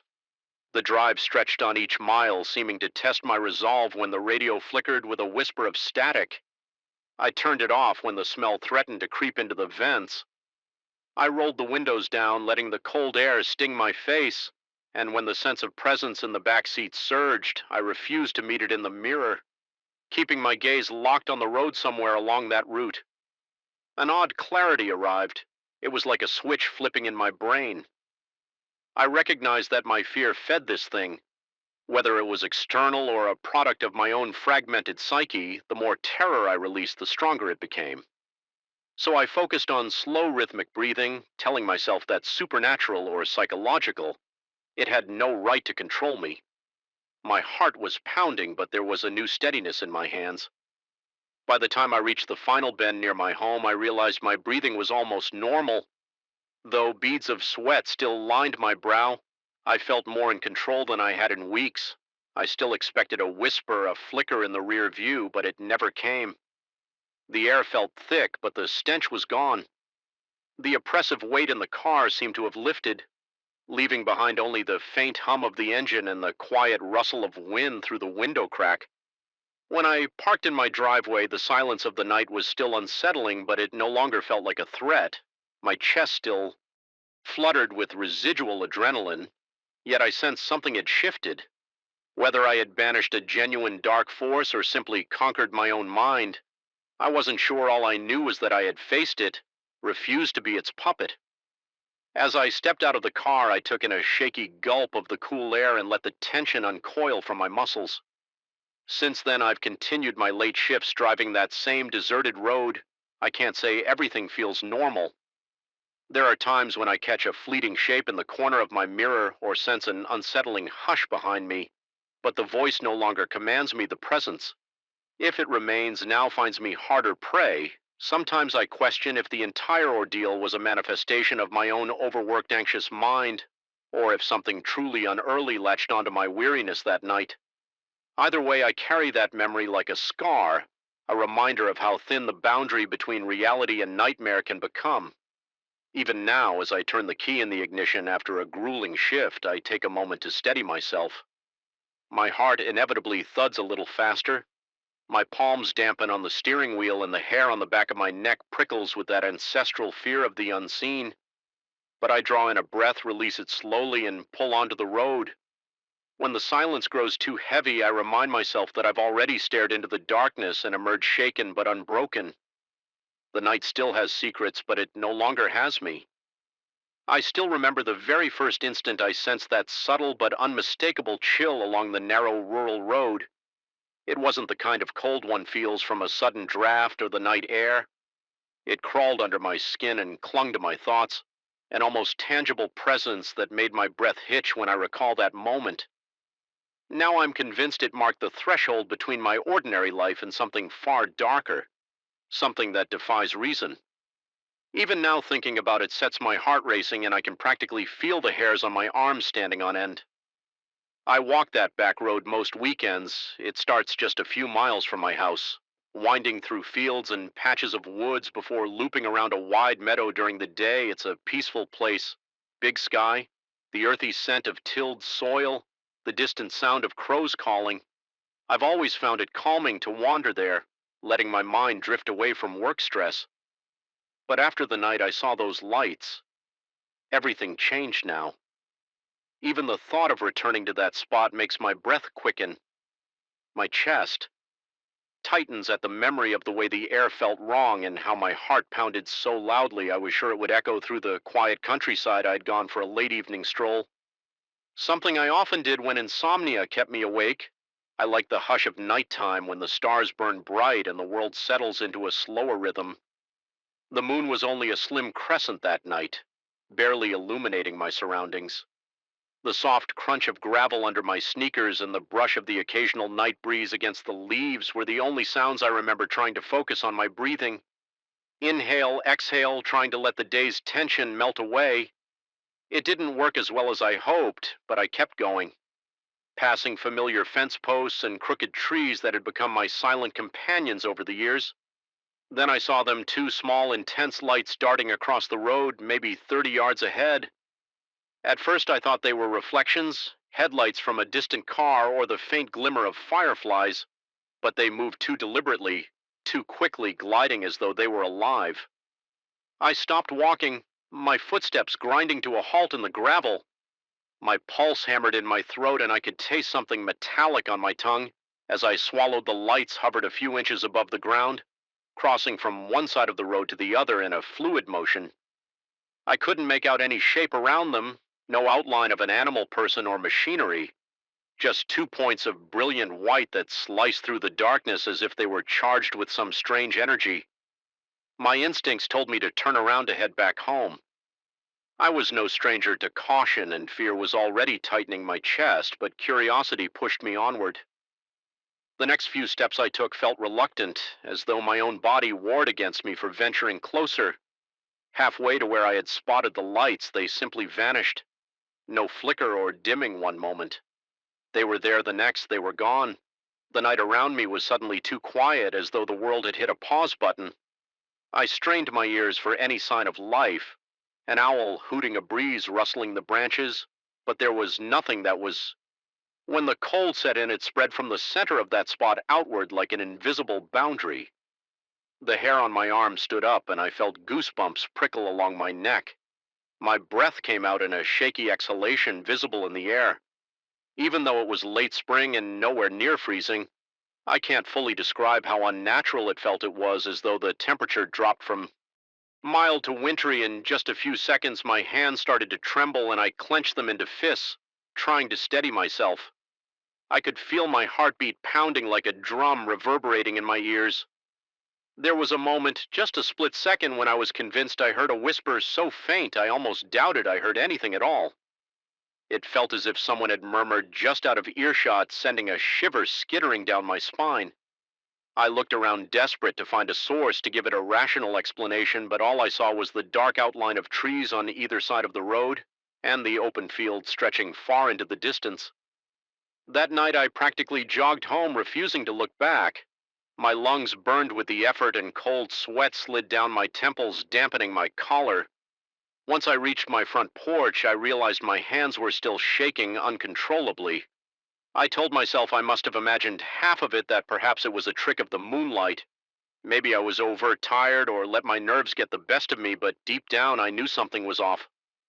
Over the following days, I couldn't shake the uneasy feeling. My sleep was restless, and I'd wake up with my mouth dry, heart thrumming as if I'd been running in my dreams. In an attempt to reassure myself, I mentioned my late-night encounter in passing to a neighbor, though I framed it casually and left out the unnerving details. The neighbors simply shook their head, said they'd never seen anything like it, and suggested it might have been a reflection from some new farm equipment. I didn't press the matter. Something about describing the experience in detail felt like I'd be opening a door I wasn't ready to face, but I couldn't resist the pull of that rural stretch. And the following weekend, I decided to walk it again, this time right before sunset, so I wouldn't be in complete darkness as I approached the spot where the lights had appeared. My heart began to race.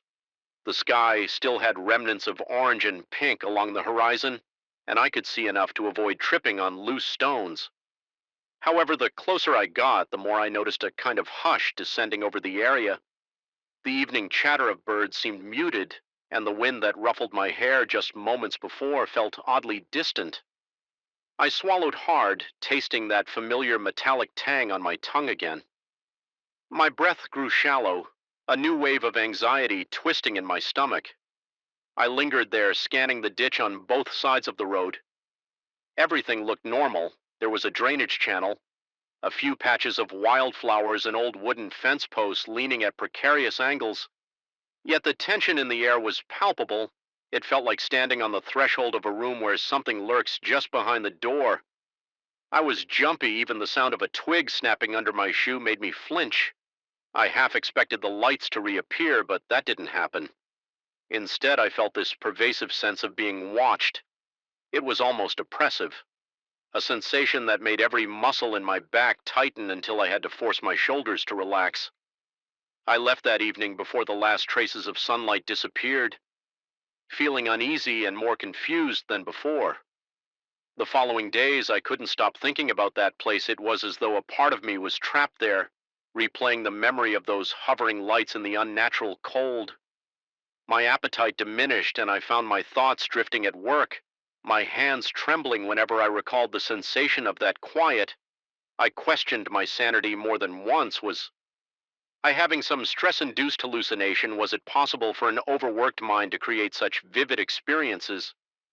Eventually, I resolved to go back at night again, mostly to prove to myself that I was capable of walking that road without freaking out.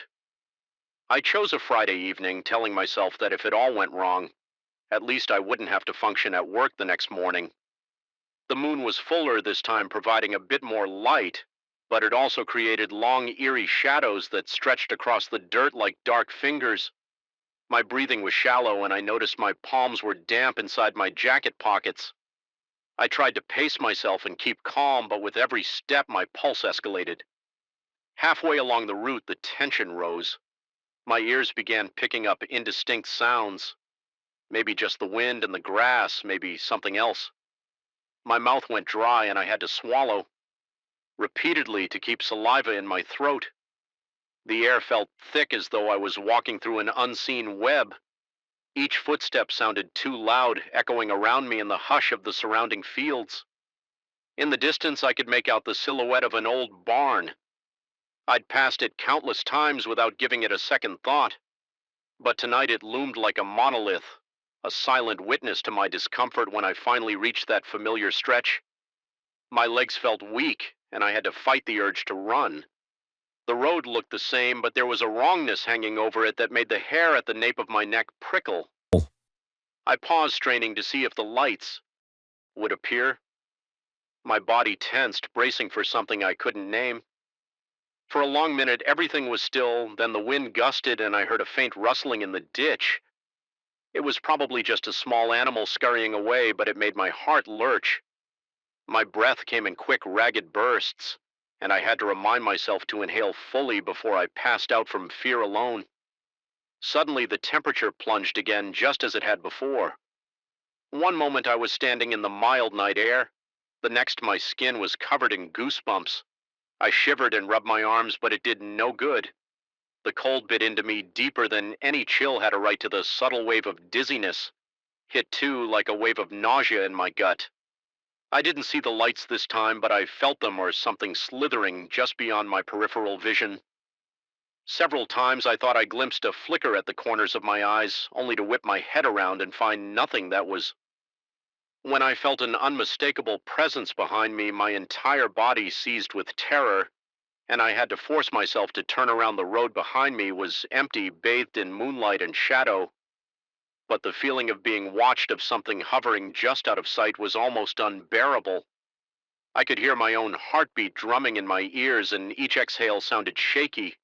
I thought about yelling, making some noise to prove I was alone, but something in me decided it was better to remain silent.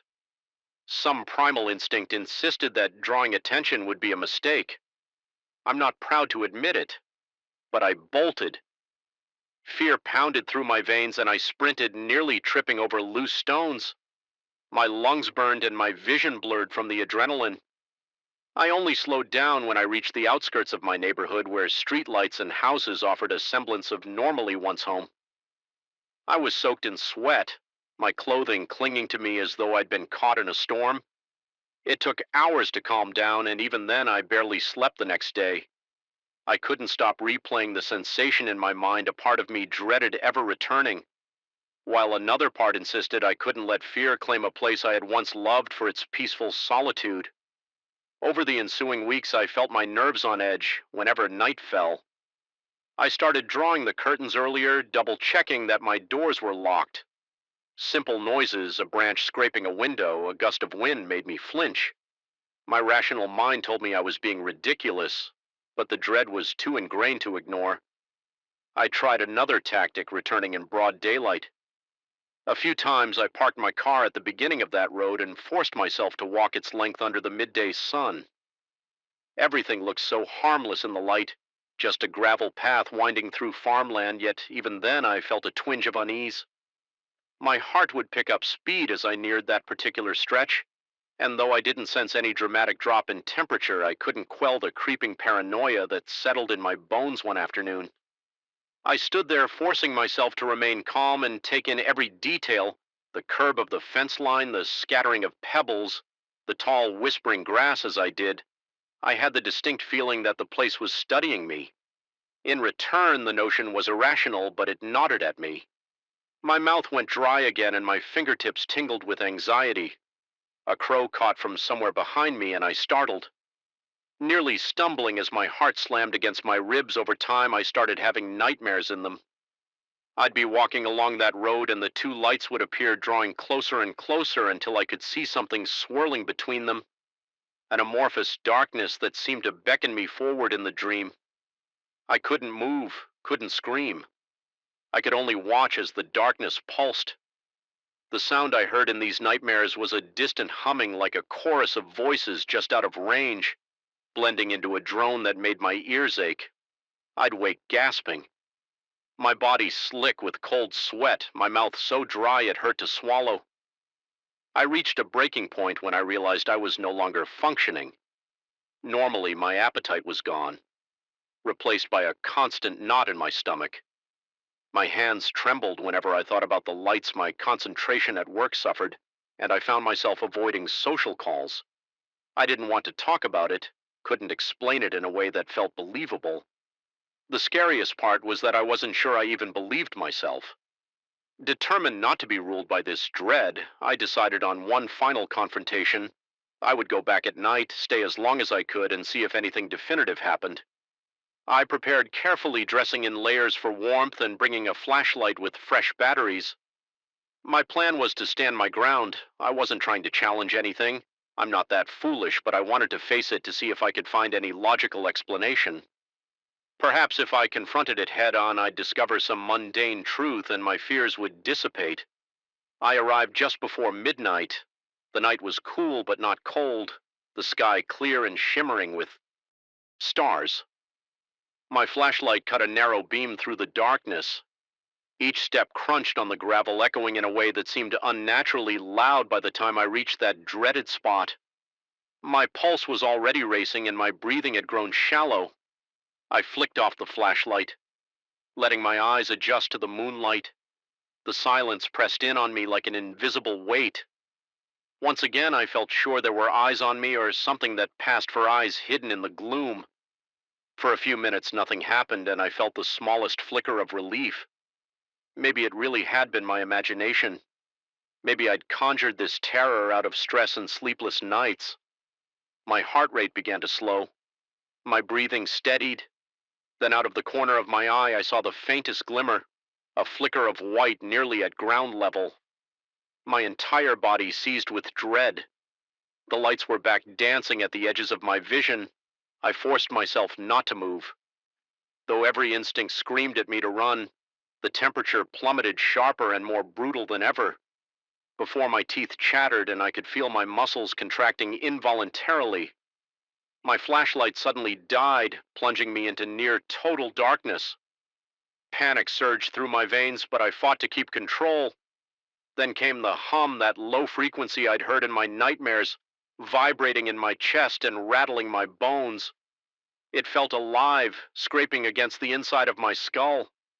I wanted to clamp my hands over my ears, but I was too terrified to move. I tried to speak, to ask what it wanted, but my voice caught in my throat. My lungs felt constricted, as though something was gripping me from within. The lights flickered closer, small white orbs bobbing in the darkness, and for an instant I thought I saw shapes coalescing around them like swirling shadows. My vision blurred with tears, not from sadness, but from an overwhelming primal fear. Every nerve in my body was on fire, and then, as abruptly as it had started, it ended. The humming stopped, the lights disappeared, the temperature reverted to a normal, if not slightly cool night. My flashlight flickered back to life, beam cutting through the darkness. Once more, my body was shaking, my knees weak enough that I nearly dropped to the ground. I felt an emptiness where that presence had been no less terrifying because it left behind an echo, a sense that I had been judged and allowed to leave, but not free of consequences. I stumbled back to my car, each breath ragged in my chest all the way home. I kept glancing in the rearview mirror, half expecting to see those lights trailing me by the time I reached my driveway. My clothes were damp with sweat, and my heartbeat thrummed so violently I thought it would crack my ribs. I fumbled my keys and almost couldn't open my front door. Once I was inside, I leaned against the wall, letting out a shuddering breath I'd been holding since it began. I don't know exactly what lurks out there, but I'm certain it's something beyond my understanding. The road hasn't changed on a map. It's still just a simple dirt path winding through farmland, but when I recall the feeling of that presence, the hum that resonated inside me, I'm convinced there are pockets of our world that defy logic, places where reality thins and something else bleeds through. I don't walk there at night anymore. I've promised myself I won't be that foolhardy again. Sometimes during the day, I'll catch a glimpse of it in my peripheral vision, two faint lights gone in a blink, and the air around me will feel colder, pressing a reminder into my bones. People often say the unknown is the scariest thing of all, and I agree wholeheartedly. Whatever it is that hovers along that lonely stretch of rural road, I have no desire to understand it anymore. My sanity clings to the idea that I made it out, that I can choose not to go back. Yet a part of me worries that I'll never truly escape, because even here in the safety of my home, late at night, when I close my eyes, I still see those lights dancing in the darkness, hear that low hum beneath my own heartbeat, and feel the cold emptiness stretch its fingers around my mind. And I know beyond any doubt that it's waiting for me, patient and quiet, in the place where the warmth of day fades and the chill of something far more sinister takes hold. Might of the night I first set foot in that building, I felt as if every shadow had eyes. The dim corridor, lights flickered against the polished floors, casting reflections that rippled like dark water. An uncanny chill enveloped me, and it wasn't just the air conditioning. Something felt tangibly wrong. My heart pounded with the unfamiliar pressure of stepping into a place that seemed to resent my presence. Little did I know that first wave of unease was just the beginning. I took this late-night cleaning shift because I needed the extra money. I worked days as a maintenance assistant in a warehouse, but inflation and unexpected expenses hit me hard when a friend mentioned that a commercial building downtown was looking for someone to handle nightly, and makes you doubt your own senses. I've tried to move on, pouring myself into work, convincing my colleague that it must have been a fluke. Yet no matter how busy we stay, the memory of that night lingers, casting a shadow over every mundane action. We've stayed in countless rentals since then, and none have shown the same signs of malevolence. But whenever I encounter a flickering light or a slowly dripping faucet, my stomach tightens with dread. I recall the way the curtains moved on their own, how the house's silence turned suffocating, how the text knew precisely what we were doing in real time. Even now, I keep my phone locked away when I'm alone at night. The idea of another unknown number lighting up the screen is enough to make my hand shake. Despite all logic telling me it couldn't possibly be the same presence, my instincts remain on high alert, and in those solitary moments just before I drift off to sleep, I sometimes sense a faint prickling at the back of my neck as if unseen eyes are studying me from a corner. I refuse to acknowledge deep inside. I realize the fear may never fully subside. It's a burden I carry with me, a reminder that there are places and forces in this world that exist just beyond our comfortable understanding at the end of it all. I'm left with an unsettling truth. There are horrors we can't explain, terrors that don't rely on bloodshed or open violence. Sometimes the simplest act of observation of someone or something observing us can prove more harrowing than any physical threat, because in that silent gaze and those messages that know our every move lies the ultimate assault on our minds. We become our own worst enemy, questioning each sound, each shadow, each flicker of light, until reality itself feels like it's unraveling. And in my case, I'm still not certain it has finished unraveling. There is no tidy conclusion, no definitive answer. All I have is that gnawing doubt, the knowledge that some things linger in the darkness long after sunrise, so I continue my travels, meeting new clients in new towns, always a bit more guarded, always glancing over my shoulder. The memory of that old house in the small town stays with me, a permanent scar etched into my thoughts, a constant whisper that warns, remain vigilant, because sometimes in the hush of the night the phone still vibrates without reason. And for a heartbeat, I convince myself it's them again, whoever or whatever they were waiting to remind me they never truly left. I don't know if that moment will ever come, but the anticipation alone is enough to keep me awake, staring into the darkness, listening for sounds that may or may not be there, and that in its own twisted way is a horror I can't escape. I still remember how the stale air of that old office seemed to cling to my skin the moment I stepped inside. The corridor walls were painted in a dull shade of gray that felt more like a warning than a choice of decor. My pulse quickened, and I couldn't explain why something about that place felt wrong from the start, as if it were quietly protesting my presence. I told myself it was just the pressure of starting a new assignment.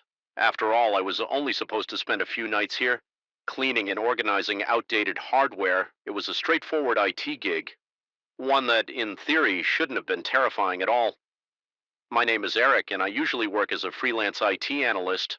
I go from company to company, troubleshooting servers, decommissioning old hardware, and taking care of tasks that require some technical know-how and a willingness to do the dirty work. Most of the time, I don't mind the quiet, solitary nature of the job, but there was nothing normal about this building. It had once housed a major corporation's administrative offices. They had downsized years ago, leaving behind a dusty labyrinth of empty cubicles and abandoned conference rooms. When I took this assignment, no one told me about the rumors on my first day while hauling old monitors to a storage closet. A couple of the building staff members mentioned something about the top floor, the one with the decommissioned meeting rooms. They told me that people sometimes heard heavy footsteps at night and doors banging for no reason. Some referred to it as the presence upstairs, giving me grim looks when they talked about it. Others simply joked that I should never wander there alone at night, although they didn't look like they were kidding. I tried to laugh it off. After all, I was a rational man who dealt in cables, hard drives, and system code, not in ghost stories that changed on the second night. I worked there. I needed to reboot one of the older servers that was still active, so I stayed past midnight. The entire building seemed to exhale emptiness. Every corridor a tunnel of darkness lit only by a few flickering fluorescent lights. My shoes echoed with each step, and I couldn't help but notice a faint odor in the air, a mix of old carpet mildew and something accurate I couldn't identify as I walked to the server. Sanitation. I jumped at the opportunity. The job sounded straightforward enough. Empty the trash vacuum, the hallways, wipe down surfaces in the waiting areas, and lock up before dawn. Simple tasks I was already familiar with, though I never anticipated the sense of dread that would seep into my bones each night during the first week. Nothing too dramatic happened. I'd walk the empty corridors after all the clinics had closed. My footsteps echoing off the tall ceilings, the fluorescent lights buzzed overhead, sometimes fluttering out for a second. and then humming back to life. I brushed off the flickers as poorly maintained wiring, yet even then I had this deep-rooted sensation of being watched. My neck prickled as though invisible eyes traced my every movement rationally. I told myself I was imagining things. This was a vacant space at midnight, after all. One evening, around the time I was finishing the last hallway, I sensed something behind me. It was like a soft rhythm of footfalls that matched my pace. I spun around expecting to see someone who might have stayed late, but the corridor was empty. The overhead lights cast their faint, sickly glow on the floor. There was nowhere anyone could have hidden in those few seconds. Despite my background in hands-on labor, my hands shook so intensely that I dropped my trash bag by the time I gathered the spilled contents. My nerves were frayed, but I forced myself to carry on. I told myself I was being paranoid. As the nights passed, small details began to pile up in my mind, refusing to be dismissed. Sometimes doors that I was sure I'd locked would appear slightly ajar when I returned to them. Other times, the waiting room chairs, which I meticulously arranged in neat rows, would be subtly out of alignment. More than once I noticed smudges on the windows of certain offices' marks that looked almost like handprints, but they were too high or at too strange an angle for anyone to have made them. Accidentally, each new incident added to an undercurrent of anxiety that pulsed through me during every shift. My responsibilities included checking all the clinics to ensure cleanliness and security. There were various types of practices in the building: a general practitioner, a physical therapy center, a small radiology unit, and a couple of dental offices. Most nights I never encountered another soul, the staff all left by early evening. It felt like I was the sole occupant of that strange and unnerving world, yet the quiet didn't soothe me. Instead, it amplified every drip of a faucet, every hum of an electrical circuit, and every scuff of my shoe on the linoleum. It was one particularly late night, close to 2 in the morning, when something truly bizarre happened. I was making my usual rounds with a rolling trash bin. The hallway was narrower on the 6th floor where the physical therapy center was located. The lights there were older, casting a weak orange glow. Suddenly I heard a sharp scraping noise from behind one of the locked doors. It sounded like heavy furniture being dragged across the floor. My pulse raced and my palms turned clammy. I tried to swallow, but my mouth had gone dry. I knew that clinic was closed and locked for the night because I had just passed it. Not 15 minutes earlier, even though my instincts screamed at me to leave it alone, my job required me to ensure everything was secure. With trembling hands, I searched my ring of keys, found the correct one, and turned it in the lock when I stepped inside. The lights were off, so I used my phone's flashlight to scan the room. Nothing appeared out of place. The massage tables were aligned along the walls, and the chairs remained neatly tucked under the reception desk. My heart thudded like a drum, so loud that I thought it might echo against the walls. Then my flashlight caught something that sent a jolt of fear up my spine. The wheelchair that usually sat abandoned in the corner was now facing the door. That piece of equipment had always been turned toward the window. Its wheels locked in position, but it was undeniably pointed right at me. I backed away slowly, as if the chair might roll forward on its own. The rational part of me tried to explain it. Maybe someone used it earlier and forgot to rotate it back. But at that hour, and who would drag a piece of furniture around without leaving it out of place? Shaking, I closed the door, double-checked the lock, and continued my rounds, doing my best to forget the uneasy suspicion that I wasn't alone in the building over the subsequent nights. More unsettling incidents took place. I began to notice the wheelchair shifting positions, not every night, but often enough that I couldn't dismiss it as happenstance. Sometimes it was a mere inch from its original position, other times it faced a different corner altogether. Each time I opened that door, my heart hammered against my ribs, and a cold sweat broke out on my forehead. I would quickly do my cleaning, refusing to glance at the chair for too long, and hurry out.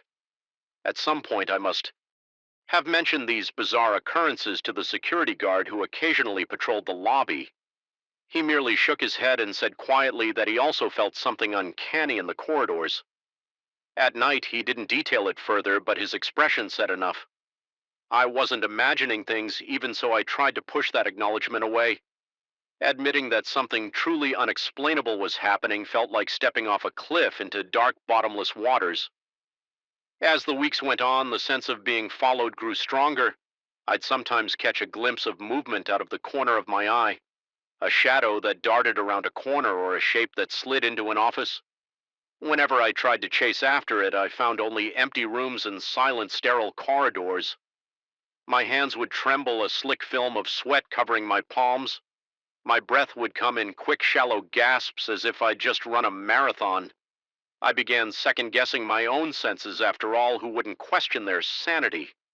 Under those conditions, I started going to bed later and later, spending hours on the couch at home after my shift. Staring at the turned-off TV, replaying every bizarre moment in my mind, a gnawing sense of dread settled over my everyday life. It was worse on the nights I had to clock in because the anticipation of returning to that building weighed on me like an anchor around my ankles. In an attempt to feel more secure, I started carrying a small flashlight on my belt and a utility knife in my back pocket. The flashlight was mostly for my own peace of mind, but the weight of the knife reassured me. Even though I couldn't say what I was defending myself against, the blade offered a tiny measure of psychological comfort. One particularly harrowing night, the power went out across an entire floor. Just as I stepped off the elevator, the corridor was plunged into total darkness. The only light came from the weak emergency bulbs above the exit signs. I fumbled for my flashlight, my heart thudding like it was going to burst out of my chest. In that murky glow, the hallway seemed to stretch on forever, its edges dissolving into blackness. My legs felt heavy, but I forced myself to move forward. Each step echoed unnaturally, as if the hallway wanted me to hear my own fear reverberating. My mouth was so dry I could barely swallow when a sudden crash erupted from a nearby office. I almost dropped my flashlight, fighting the urge to run. I carefully pushed open the door. It was the same physical therapy room as before. The wheelchair now lay on its side, one wheel still spinning slowly as if it had just been toppled. My instincts clamored for me to flee, but I couldn't tear my eyes away from that slowly rotating wheel. It felt as if someone was in that room with me, just out of view, waiting for the perfect moment to reveal themselves. The tension was suffocating, like a lead weight pressing down on my chest. My breath rasped in my throat. I found the light switch near the entrance, but flicking it on did nothing. The office was swallowed in darkness, except for my flashlight's narrow beam. I paused, scanning every corner, every shadow. My knife in one shaking hand, nothing stirred. Finally, I picked the wheelchair up and set it in its usual spot, my pulse still racing the instant I left the office. The hallway lights flickered back on. That was enough for the night. I told myself I would finish early. I rushed through the remaining tasks and signed out. After that, I avoided the 6th floor as much as possible, but I couldn't neglect my duties entirely. The next few days were relatively calm, aside from the persistent feeling of being watched. Then an incident occurred that shattered any illusion of normalcy I had been clinging to. I was on the 9th floor collecting trash from a waiting area when I heard a resonant whisper, as if someone was calling my name. From a few feet away, the voice was soft, almost gentle, but it cut through the silence like a knife. My entire body froze, every hair on my arms and neck standing upright. I looked around wildly, shining my flashlight behind the chairs and around the reception desk. No one was there at that moment. My rational brain gave way to pure panic. I sprinted to the elevator, stabbing the button repeatedly, my breath ragged heart pounding against my ribs. The elevator doors took an eternity to open when they finally slid apart. I dove in and nearly fell against the back wall, my knees weak with terror.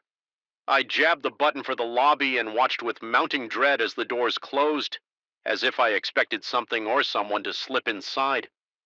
At the last second, the ride down was excruciatingly slow, and in that tiny metal box, I couldn't rid myself of the suffocating sensation that I was not alone. My eyes scanned every corner, expecting a shape to emerge from the shadows. The following night, I tried to rationalize that I was merely sleep deprived, that stress was taking its toll, but deep down, I couldn't deny that something was fundamentally wrong with that building at night. Sometimes I felt a presence behind me so strongly that I'd whirl around abruptly only to find the corridor empty. My palms would sweat uncontrollably and my chest would tighten. I could feel my sanity fraying like an overstretched rubber band on the verge of snapping. Things escalated to a final confrontation that made me question my own senses more than ever. I was doing my rounds near midnight, trying to push through the tension by mentally reciting a list of chores reaching the physical therapy suite. I steeled myself before unlocking the door. My plan was to do a quick sweep and leave. As I entered, the overhead lights flickered, and I saw the wheelchair in the far corner facing the window again. For a moment, I breathed a shaky sigh of relief. At least it appeared normal. But the second I stepped farther into the room, the lights went out with a loud pop. Complete darkness enveloped me. My flashlight flicked on, revealing the wheelchair's reflective metal. My hand was trembling so much that the beam quivered across the walls. A faint scraping sound like metal against linoleum came from somewhere in the darkness. It was followed by a soft squeak, reminiscent of an old hinge being forced to move. My entire body tensed. I jerked the flashlight around, searching for the source in its narrow beam. The wheelchair was now angled slightly toward me as if it had moved on its own. My breath caught in my throat. A wave of cold terror rolled through me, leaving me paralyzed for a few heartbeats. Something inside me snapped. Then the blend of fear, paranoia, and exhaustion ignited a surge of adrenaline. I flipped the flashlight off, plunged in darkness, and darted out the door. Not caring if I dropped my supplies, as I ran down the corridor, I sensed something behind me, but I refused to look back. My lungs burned and my heart pounded so violently that I thought it might burst. I sprinted to the elevator, stabbed the button, and when the doors didn't open immediately, I dashed to the stairwell.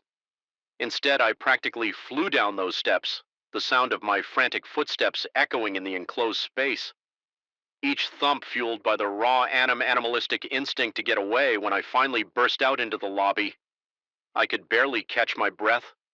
The security guard gave me a concerned look, but I just muttered that I was done for the night and left as quickly as possible. Once I was outside, the cool night air felt like an otherworldly blessing. I practically fell into my car and locked the doors, letting out a shuddering breath that felt like it had been stuck in my chest for days. That was my last shift. I never returned to that building. Maybe I let down the management by not giving notice or returning the keys in person, but I couldn't bring myself to step foot in there again. When I dropped off the keys at the administrative office the next morning, I simply told them I couldn't fulfill my duties anymore. There was no argument from their side, just a collected nod as if they'd heard this before. Even weeks later, I still can't shake the feeling that something followed me out of that place at night. When the house is quiet, I sometimes imagine that I hear faint scraping sounds in the corners or detect movement in my peripheral vision. My heart still races at unexpected noises, and I've started leaving multiple lights on, even though it costs more on my electricity bill just to keep the darkness at bay. I don't know what truly lurks in those corridors after midnight. Perhaps it's my own mind unraveling under pressure, or perhaps something inexplicable resides there, feeding on the loneliness and silence. All I know is that the experience changed me. My pulse quickens even now at the memory of the wheelchair angled toward the door as if waiting for me. It stands as a testament to the shadows we can't fully explain and the horrors that might exist just beyond our narrow scope of understanding. I walked away with my life intact and no tangible scars, yet the haunting reality of that building is something I carry inside me every time I close my eyes. I'm back in that dark corridor, hearing the faint scrape of something that shouldn't be there, feeling an unseen presence breathing down my neck, and I'm certain I'll never truly be alone again. Room, which was inconveniently located near the stairwell leading to the top floor, I heard a distinct thud from above. It sounded like someone dropping a heavy box. My chest tightened, the thud repeated more rhythmically this time, like footsteps pacing back and forth. I told myself it was just the creaking of old architecture or perhaps the building's ventilation system. Yet my heart pounded so hard that I had to stop and catch my breath. Once the server reboot was complete, I decided to finish up quickly. I was almost out the door when I heard a door upstairs slam. It was abrupt and violent, echoing down the stairwell. I felt my stomach twist. My body tensed, sweat forming at my temples. My instinct was to run, but I forced myself to remain calm rationally. The place should be empty, no one was scheduled to be on that floor, and security would have locked up hours ago, but I couldn't ignore the fact that something or someone had just slammed a door. I tried to reassure myself that perhaps a window was left open up there, causing a draft, but the closed windows along the corridor suggested otherwise. Without wanting to investigate, I hurried to turn off the lights in the server room and head downstairs. On my way, I felt a sudden jolt of panic. The overhead lights flickered just once, but enough to make me gasp. In that brief moment of flicker, I had the unsettling impression that a tall figure stood at the far end of the corridor. I couldn't see any details, just the outline of something impossibly tall and still. My heart hammered so hard I could barely breathe, but when the light stabilized, there was nothing there. I left the building in a state of near panic. Refusing to look back that night, I barely slept, my mind racing through possibilities. Maybe the figure was a trick of the mind caused by exhaustion. I told myself I needed to get more rest, to stop letting old ghost stories invade my thoughts. But the next day, when I confided in a coworker what I thought I had seen, she recounted rumors of a tall, shadowy presence that several employees had glimpsed. She described it as an elongated silhouette lurking near the corners of corridors, always watching, never approaching. I felt a twinge of nausea as she spoke. It seemed too specific to dismiss as an optical illusion over the following week. Each time I needed to work late, I found myself dreading that building my palms would sweat. The moment I entered the lobby, the quiet hum of the fluorescent lights made me feel on edge. Yet my tasks forced me to stay because certain server checks had to be done after hours to avoid disrupting daytime operations. Unfortunately, the older hardware was stored on the very floor everyone avoided. I would stare at the elevator doors for a long moment, then choose the stairs instead. Something about stepping into an enclosed metal box made me feel even more vulnerable. Most nights I heard small noises that could be dismissed as the building settling a faint crack here, a groan of metal there. But there were times I clearly heard footsteps above me, heavy, deliberate steps that seemed to circle the perimeter of the top floor. Whenever that happened, my chest tightened and I'd break into a cold sweat. My mouth would go dry and I'd wait, half holding my breath, hoping the sounds would stop. Often they did, but the silence that followed was sometimes worse. It felt like waiting for the next heartbeat of something enormous and hidden. One night I tried to bring a coworker upstairs with me just for company. She insisted she was too busy with her own tasks. I nearly begged her, but ultimately I went alone. I recall gripping the rail of the staircase so tightly my knuckles went white.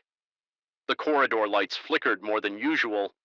My ears seemed hyper-aware of every little sound, the faint buzz of electricity, my own shoes scraping the floor and the blood pounding in my ears.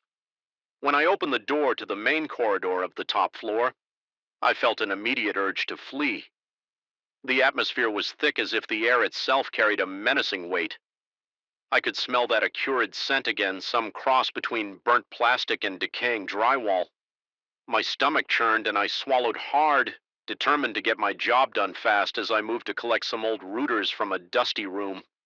I caught something in the reflection of the glass wall that separated this room from the next. It was that same towering figure standing at the other end of the corridor, motionless, staring at me. I froze and the reflex made my whole body go rigid, my breath catching in my throat for what felt like ages. I couldn't tear my gaze away. Then, without warning, the figure took a step back and the reflection vanished. I turned around, but there was nothing there, just an empty corridor with outdated furniture stacked haphazardly. By this point, my nerves were frayed. I felt an uneasy mix of terror and curiosity, but I mostly just wanted to get out. My mind raced. Could it be a trick of the overhead lighting? Was I having a stress-induced hallucination? The sense that something was watching me, that it could appear anywhere, any time, gnawed at me constantly. My coworkers seemed unconcerned, content to believe it was all part of the building's ghost story. But I knew what I had seen. I couldn't shake the feeling that it was no mere shadow. In the following days, I found myself avoiding eye contact with the stairwell to the upper floor. Each time I passed it, I'd get that tight feeling in my chest, that sense of being observed at night. If I was forced to be there, every echo, every creak seemed to magnify a hundredfold. There were also times I heard a faint whisper, though I couldn't make out words, only the soft, persistent murmur of something not quite human. My body would respond with a surge of adrenaline, heart slamming against my ribcage, limbs going clammy. My supervisors began asking if I was feeling all right. I tried to explain in vague terms that the place was getting to me, that the environment felt oppressive. They offered to let me adjust my hours, perhaps coming in earlier in the evening so I could leave before midnight, but a few tasks still needed to be done in the early morning hours, and inevitably I found myself alone in that place. One particularly unsettling night, I was in the second floor server room running firmware updates around 2 a.m. I heard a door upstairs slam 3 times in quick succession. It was so loud that I felt it in my chest. My throat constricted and I nearly dropped my flashlight. The temptation to flee was overwhelming, but I remembered that the servers would be in the middle of a critical update for another half hour if I left. Then it could corrupt the entire system, so I stayed, each minute stretched into an eternity. The next few minutes passed in eerie silence, and I almost convinced myself that maybe the wind had blown through an open window.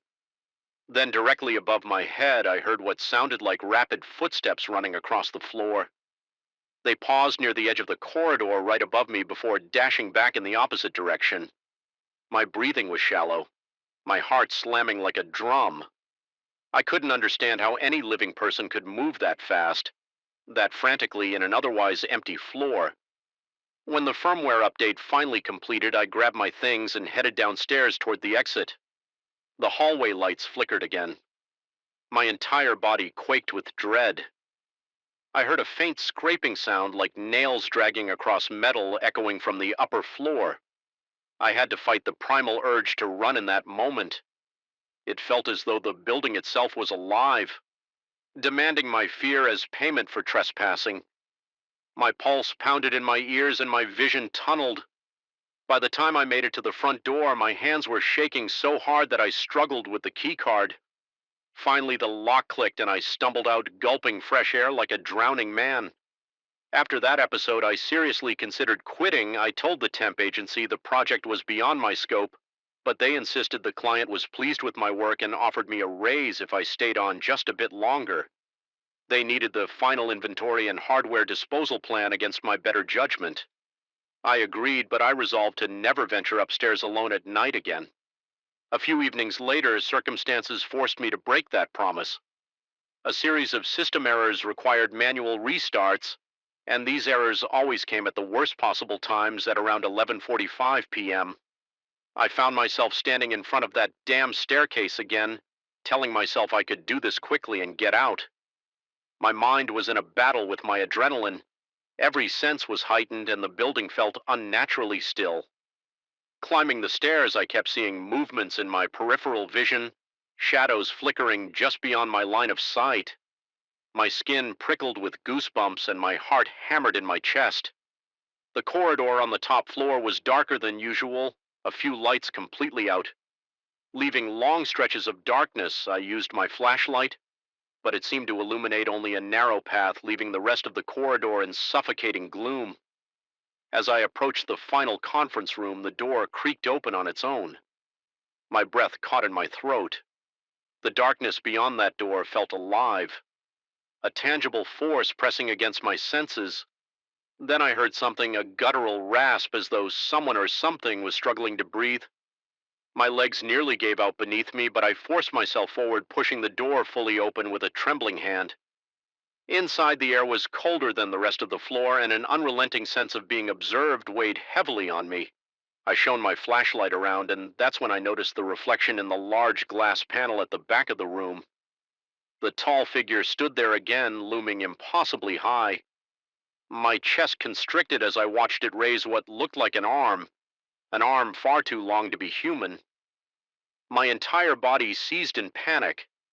I wanted to scream, but my voice seemed locked inside my throat. I stumbled backward, tripping over a pile of cables. Flashlight clattering on the floor in the frantic moment that followed. I scrambled to pick it up, flicking the beam wildly around the room. The figure was gone. I wasn't sure whether that was more comforting or more terrifying. Something inside me broke at that moment, and fear gave way to a jolt of desperate determination. I ran out of the room, slamming the door behind me, and sprinted down the corridor. My lungs burned and my vision blurred with tears of pure terror. It felt as though the building itself pulsed with malevolence, each step echoing a fraction of a second too late, as if something followed in perfect mimicry. By the time I reached the stairs, my knees wobbled and I nearly collapsed. I forced myself down step by agonizing step, feeling as if I was descending into some other realm rather than escaping it. When I finally burst into the ground floor lobby, I was shaking so violently that I could hardly function. My mind raced with questions. Was that entity real? Or had I gone mad from stress and lack of sleep? Why did it watch me, and why did it lurk in reflections? The uneasy possibility that it was feeding off my fear gnawed at me. I left that night and never returned alone. I negotiated daytime-only shifts, strictly refusing any nighttime assignments. My supervisors weren't thrilled, but they allowed it, possibly seeing the terror etched on my face whenever they asked about the presence upstairs. I'd only say I wanted no part of it. Even recalling the memories makes my heart pound. Eventually, the job ended. I completed my tasks, signed off the inventory, and moved on to my next contract. But the echoes of that building have never left me to this day. I'll catch myself glancing at reflective surfaces in unfamiliar corridors, half expecting to see that impossibly tall shape standing there. Watching sometimes at night, I'll hear noises in my own home that remind me of those footsteps pounding overhead. I'll bolt upright in bed, breath-ragged heart hammering until I remind myself where I am. Yet a nagging doubt remains: did I escape that presence, or did it follow me? I can't say for certain. All I know is that whenever I recall the stale air, the flickering lights, and that looming silhouette, a chill crawls down my spine that no amount of reassurance can erase. I survived that place physically unscathed, but a lingering unease haunts me. A piece of that old office is lodged somewhere deep in my mind. Sometimes I wonder if the darkness I encountered was simply a reflection of my own stress and anxieties, or if in fact that building concealed something far more malevolent than a haunted legend. Either way, I haven't found a definitive explanation, just a lasting dread. And whenever I hear a door slam or see a flicker of movement in a corridor, I can't help but remember that place and its silent watcher waiting in the shadows. I used to believe that the quietest hours before dawn held a sort of solemn beauty. I was convinced there was something almost spiritual about existing in a space that was usually crowded and chaotic, only to find it deserted and silent. That changed the night I heard a whisper echoing from the men's locker room when there was no one else around. Ever since then, the silence in that 24-hour gym has taken on a menacing edge, and I can't walk through those heavy glass doors without feeling my heartbeat rattle my entire chest. I had signed up for the gym membership during a promotional event, lured by the promise of modern equipment and the convenience of being able to go whenever I liked. At first, I was thrilled by the idea of midnight or early morning workouts because my schedule was unpredictable. Sometimes I'd be free at midday, other times at midnight, so the flexibility was a gift. I felt like I had the place to myself. When I trained at 2 or 3 in the morning, there were no cues for machines, no loud grunts from the weightlifters, no strangers hogging the squat rack for a few weeks. This arrangement seemed ideal until the strangeness began with subtle, almost dismissible signs. I remember the first time I noticed something was off. It was an ordinary night or so. It seemed I had arrived around 1 a.m., the automated doors giving their usual mechanical hiss as I stepped into the artificially lit reception area. The overhead lights were a sickly yellow, and despite the immaculately cleaned floors, I detected the faint smell of disinfectant that always hung around the front desk. Usually I'd see maybe 1 or 2 other people on the treadmills or elliptical trainers, but that evening the place appeared deserted. I had my earphones in, hoping to keep myself motivated through a long cardio session as I climbed onto a treadmill. I felt a slight chill. At first I blamed the air conditioning, which was always set far too low during the night. My arms prickled with goosebumps, and I shrugged it off as a trivial reaction to the cold. But there was something more. I sensed an undercurrent in the air, a subtle tension I couldn't quite name it. It was like the entire gym was holding its breath within 15 minutes. I found myself restless instead of the usual steady rhythm of running. I kept glancing over my shoulders, certain I was about to spot someone lurking behind me. Of course, every time I looked, there was no one. Only the dim reflection of my own figure in the floor-to-ceiling mirrors and the uniform rows of equipment. The overhead lights flickered once or twice, but I told myself that was just faulty wiring. By the time I finished my run, I was drenched in sweat and more fatigued by nervous tension than by actual exertion. The next odd occurrence happened a few days later. I was wrapping up a shoulder workout around 2:30 a.m., moving from the free weights to the stretching area. The silence was all-encompassing, the only consistent sound being the dull hum of the vents, pushing out that icy air as I lowered myself onto the mat to stretch. I heard an odd patter. It was like the shuffle of feet on the rubber flooring. I paused heart-thudding and scanned my surroundings, empty again. Still the sound continued for a second or two, then stopped abruptly when I got up to investigate. Walking around the rows of machines, not a single person was in sight. Part of me reasoned I might have heard my own footsteps echoing, or maybe an old ventilation pipe was responsible, so I forced myself to move on. Attributing it to my imagination, it was a couple of weeks later that I encountered the voice. That night I was more tired than usual, having worked a late shift. Still, I felt compelled to fit in at least a short workout. I arrived just after 3 a.m. The overhead lights were half dimmed, casting long, unsettling shadows across the weight machines. There was a different smell lingering in the air. It reminded me of damp towels that had been left too long in a corner, musky, faintly sour, and not at all comforting. I started my routine with some light cardio, then proceeded to do a few sets of bench presses. Midway through my last set, I realized I was unbelievably thirsty. My throat felt dry and sandpaper rough, so I decided to take a short break and head to the water fountain near the men's locker room. The corridor leading there was bathed in flickering fluorescent light, the harsh glow seeming to strobe against the pale tiles. My footsteps echoed oddly, as if the hallway was stretching longer with each step. Just as I bent down to fill my bottle, I heard a faint whisper in Portuguese. It was distinctly clear, but drained of volume, as if carried by a dying breath. The words were "Ponte," and the invitation or command, whatever it was, stopped me cold.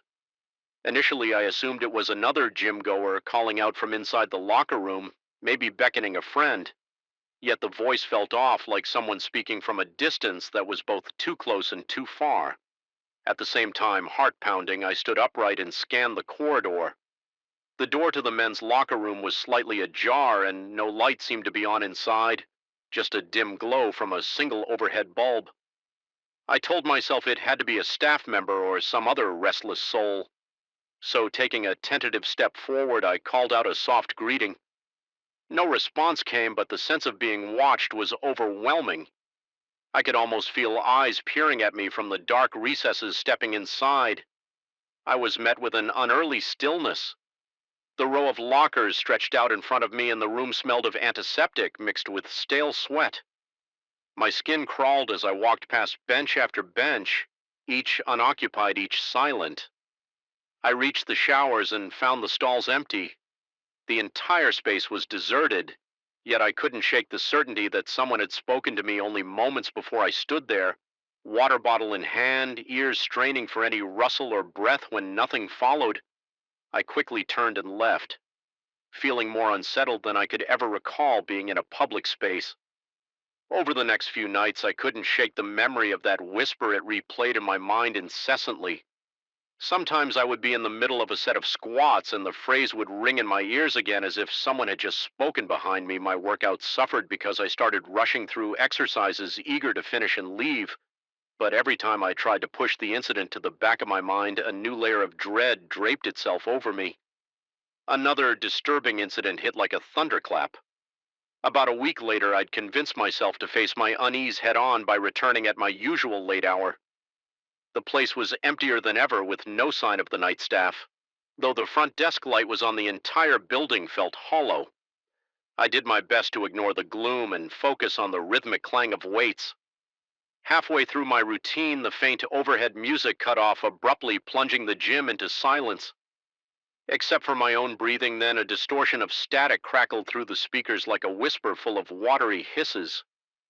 No words were distinct, but the noise had an undeniably human quality to it, as if layered with quiet moans. The sound stretched on for what felt like minutes before snapping back into silence. By that point, my hands were shaking. I dropped the dumbbells, feeling my palms slick with cold sweat, and I could taste fear like copper on my tongue, shaken but determined not to be controlled by my own paranoia. I reasoned I would just do a couple more sets and leave.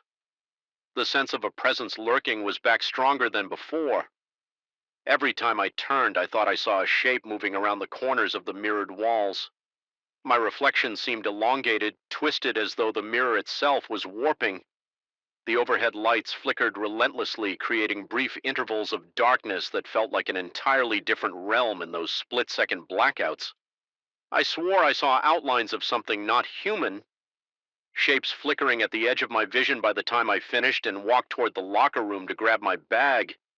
Every nerve in my body was on fire. The corridor leading there was colder than before, making me shiver.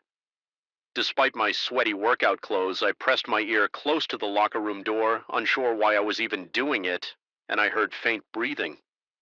It was soft, deliberate, and it made my stomach knot. My mind screamed at me to turn and leave, but some grim curiosity pulled me forward. The instant I crossed the threshold, the lights above me went out in pitch blackness. I felt claustrophobic, my breath catching in my throat, reaching into my pocket. I hurriedly fished out my phone to use its flashlight. The weak beam illuminated only a small patch of the floor in front of me.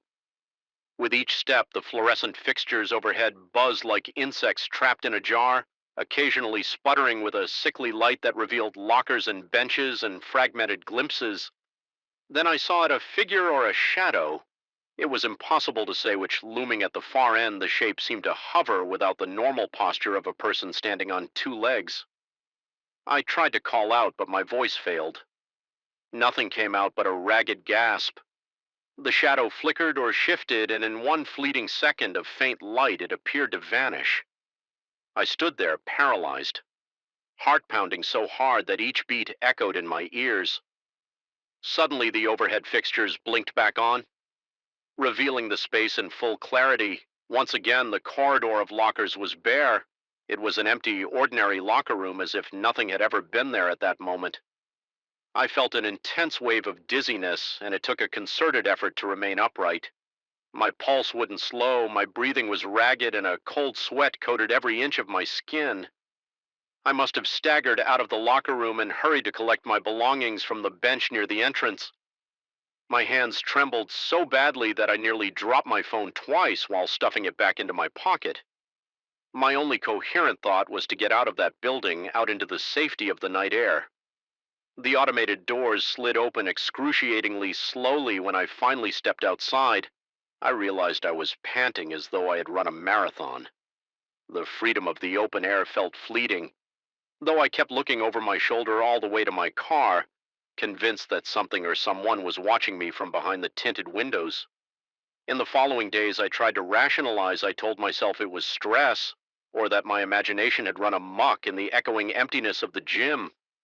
Maybe I was overtired, or maybe the new supplements I'd been taking had triggered jitters or hallucinations. But late at night, as I lay in bed, images of that shadow and the echo of that disembodied potentate consumed my thoughts.